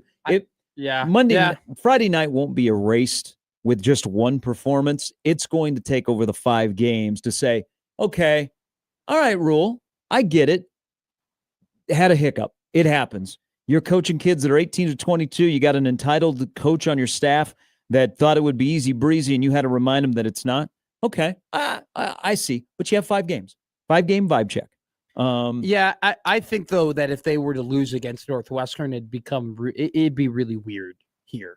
And it'd get very weird. And obviously, weird would be there's an interesting phrase to use. Be less than ideal. I think uncomfortable would probably be a more accurate. Well, your questions would become louder, and then you would think, okay, this isn't happening. Yes. No, that's exactly. Yeah. No, if they lose to Northwestern, it is all right, maybe this actually isn't going to work out. Maybe go back to your prediction you made that day you and I were together. Yeah. And people half were loving it, half maybe third toughest team they'll play. On that's left on the schedule. Oh, easily. Honestly, I thought the Northwestern game was a tougher game than the Minnesota game last week. Well, the 5 that are left, USC, in my opinion, USC, Iowa, Northwestern, Penn State, UCLA. Oh, you don't. Oh God, I would put UCLA over Penn State. I think UCLA is playing is clearly playing better football than Penn State, and I think I trust them less traveling to Pasadena than I do them traveling to the East Coast. I don't. There's part of me that look at the game in Iowa City and think, man, Penn State could have won that football game. Oh, sure. They did not crater, and it'll be a home game. It'll be awkwardness. But they got if they run the ball and they control the clock. I mean, this is the blueprint of what Minnesota did and what Northwestern's going to do and what Penn State looks to be. Now, the caveat would be Penn State still has Ohio State and Indiana. So what does that gauntlet look like when they come out on the other side? Great point. Couple other emails here real quick. David says about the offensive line. A couple years ago, decent at pass blocking, but the run blocking was bad, had been below average as a coach since he got here. All right. Dave is not on the let's find a way to keep Donnie train. First time that I can recall, like, Rhule put his offensive line coach on blast. Yes. First time. But he didn't really mention much about his quarterback. No, he never does. He never does. He stays away from it. And does he leave that to his OC? Probably. I wonder what Dana will say about Dylan today, because I think that will be telling if Dana doesn't say anything, because Dylan played terribly. Mm-hmm. He played terribly, and if everybody's going to be put on blast, then 15 deserves to be in that conversation too. That's how I see it. Okay. This is from John about the vibe check. There's nothing Rhule can do this season to erase Friday night from me. What needs to be fixed can't be fixed until the offseason. I don't think he will do what needs to be done then either. I will disagree, because he had to do something after UCLA, and he did. So it's not like he is loyal to a fault. I mean, sure. It did pain him to Ziggy Ed Foley. Oh God, yeah. Yeah, and I mean that was one that stung him a little bit, but he made the right decision. Now this is Kelly. This is from Kelly, and there's a lot in here. So bear with me. This is an email from Kelly. Hi, Gary. In my opinion, we have a head coach who is an attention whore. He makes it all about himself, and he loves to hear himself talk. Show me a highly successful coach that has a podcast and interviews volleyball players, etc., has a standing spot on a national sports show, and routinely holds 40-minute press conferences. Most highly successful ball coaches keep pressers to 10 to 15 minutes tops because they don't want to be there, and they want to get back to coaching their team and getting better. It seems to me His job is hard enough, and maybe all the focus should be on making the team better. He seems to like the celebrity involved in being the head coach of Nebraska. It's great for folks in your line of work, but is it hurting the team? The people of Nebraska aren't look at me type. We are the get the job done type and let the results do the speaking. Also, the fact that he and the quarterback are best buds who supposedly sit with each other on road trips instead of Dylan sitting with his teammates seems alarming to me. Who is Coach beholden to? Just a few thoughts. That is from Kelly into the Equitable Bank inbox. I see where she's coming from. I do. I do think that there are some valid points there, and other coaches aren't doing it, so why you're doing it. I also do think, though, that Matt Rhule actively has been trying to rebuild the brand of Nebraska and put it back into the national media light, which it so desperately needs to be back into because of the damage that has been done over the last couple of years. So what if he doesn't do the appearance on McAfee, doesn't do his podcast this week? What's the reaction? Or do you want the reaction for him to have more honesty and talk deeper on his podcast about what went wrong and what can be fixed, or get on McAfee and publicly apologize? I'm just kind of paraphrasing a little bit. Sure. I would be mad if he didn't go on McAfee this week. I would be. I'd be like, so you're happy to go on McAfee, after you beat Maryland and you're 5-1 Saturday and all that stuff. You're willing to front run, but when you actually have to face the music and you have to face negativity and disappointment, you don't want to go on there. That'd be very anti what I feel like he stood for. Yep. I think he will just continue business as usual from that standpoint. Sure. Because then it looks like, it does. Uh-oh. It would be a terrible look if he didn't go and answer the music to a certain degree. What if they win Saturday? Well, yeah, hell yeah. Exactly. Who cares? Well, no. No. I mean, I don't think you say who cares. No, I think people care. But he goes on. I don't think you can be a front runner all the time. Like I think his team is kind of a front runner. Yeah. Okay, but is the head coach a front runner? Okay. If he doesn't, you only do stuff when things are going well, and then when things go sideways, you're like, I'm busy. Yeah. I mean, you can't be if you just basically called your team out for being a front runner, you can't be the lead front runner. Well, it's the same thing with the chasing 3 stuff, where it's like people did kind of get annoyed that they after stopped. a win, they would post all the chasing 3 and the good scores and everything like that, and then they lose, and it's like, oh, we're gonna scrap all this video footage because we don't want to show us falling apart. What's the point of doing a documentary if you're only going to show the good parts of it? Yep. All right, we'll take a break. We'll come back. Put a wrap on this Tuesday show. We got the crossover coming up at the top of the hour. And also, if you by chance ate crayons as a kid, I know what you like in your adult life. Oh. Disney? Oh. I don't know. I was trying to. Yeah, that wasn't me. Yeah, that went over the head. We're back. Put a wrap on this Tuesday edition after this.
All right.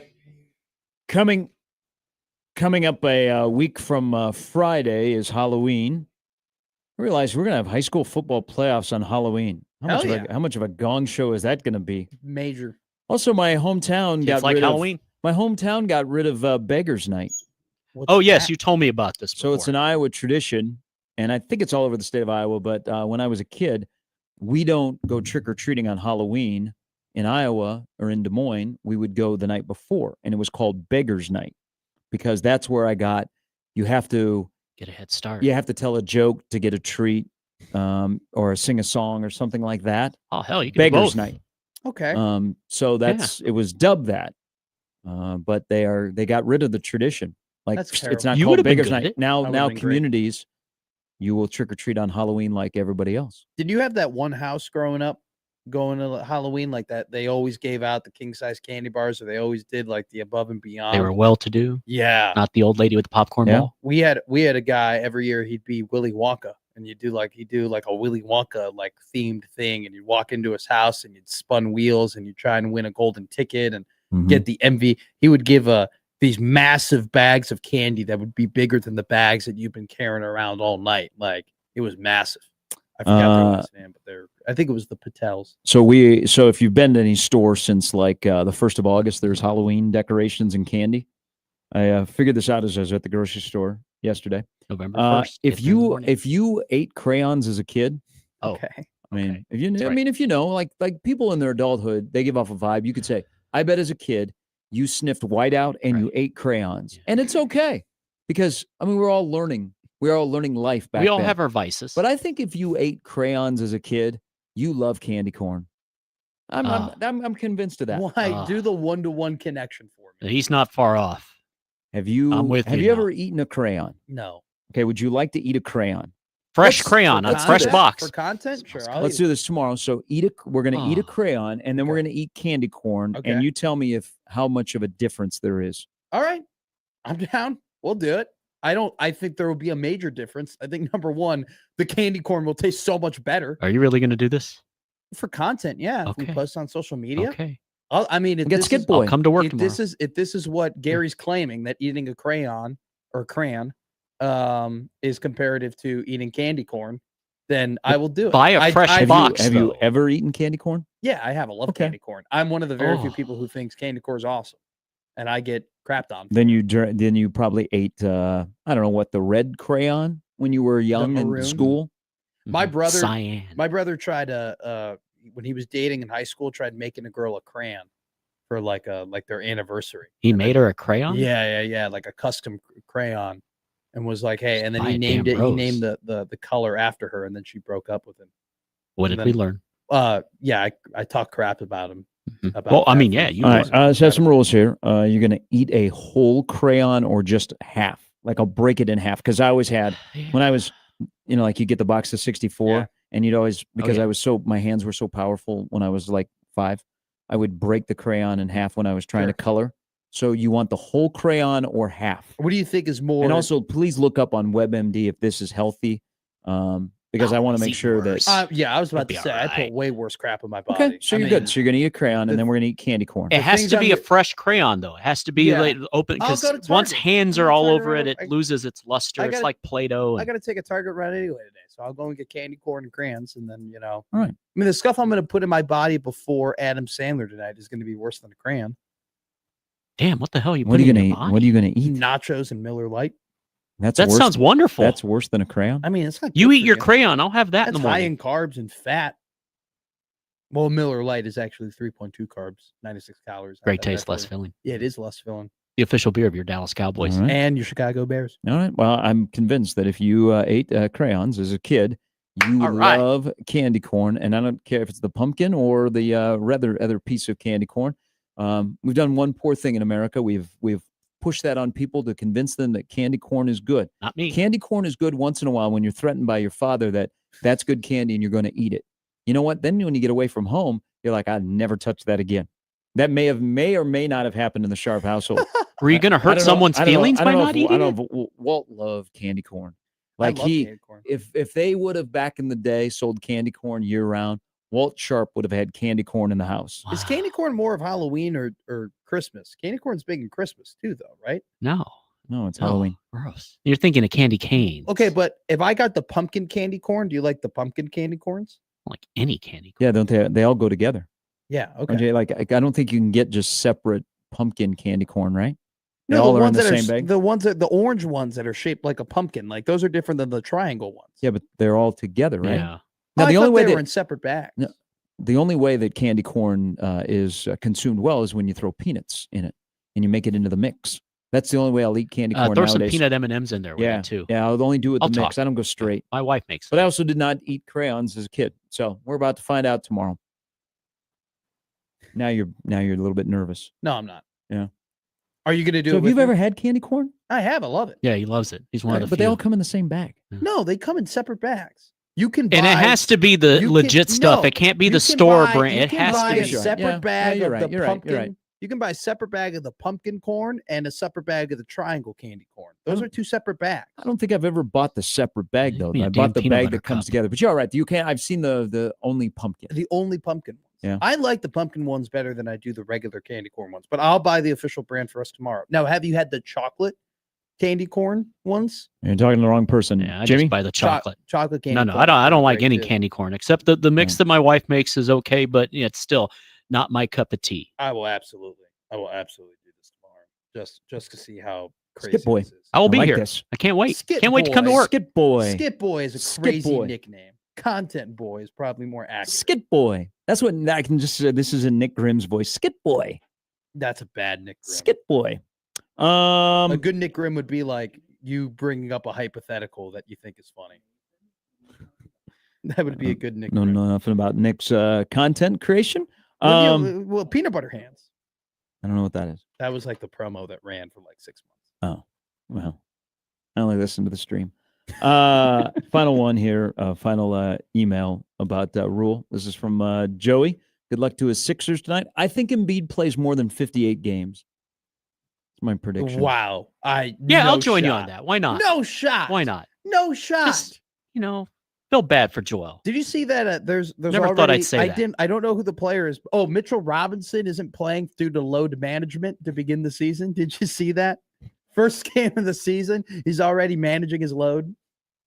I mean, we only have a few more years of relative health for Embiid, right?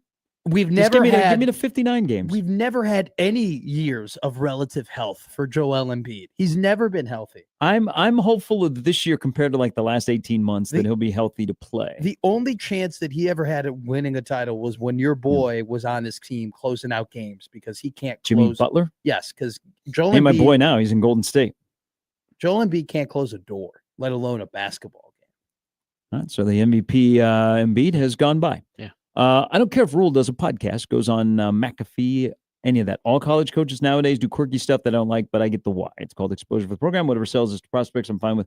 Remember, we had a coach who just wanted to coach, and we fired him because he was too brash. Again, consistent That's true. expectations. Rhule could eat a people. crayon. We're I mean, overthinking a lot of this. It's okay. Every week is a referendum. It really is. I really think we missed the boat after Houston Christian on having a referendum Monday. It should have been referendum Monday, not Husker Review But Monday. to be honest, there's a lot of elements of this football team. We could have had a referendum Monday after Cincinnati, and it'd be the same today because there's a lot of things that look exactly the same. The exact same. All right. Well, crossover's coming up next. Again, the coordinators speak later this morning. They're on fall break in Lincoln. So that must be nice. Something that was invented for all yous. Yeah. Well, we had it. We didn't. I didn't have it. Or maybe we did, and it just coincided with me not going to school at all. You invented didn't fall break realize it? then. I had back-to-back semesters of fall break. Oh, wow. I did. There was one class I never went to. Yeah. Yeah, I got an F. In senior I thought year, I would get like a D. in senior year, they go, Matt, if you miss 2 more days of class, you're not allowed to graduate. Then COVID happened, and it didn't matter anymore. Nicely done. Thank you, know. COVID. Shout out COVID. All right, crossover is coming up next. For Jimmy from Matt, I'm Gary on 1620 The Zone.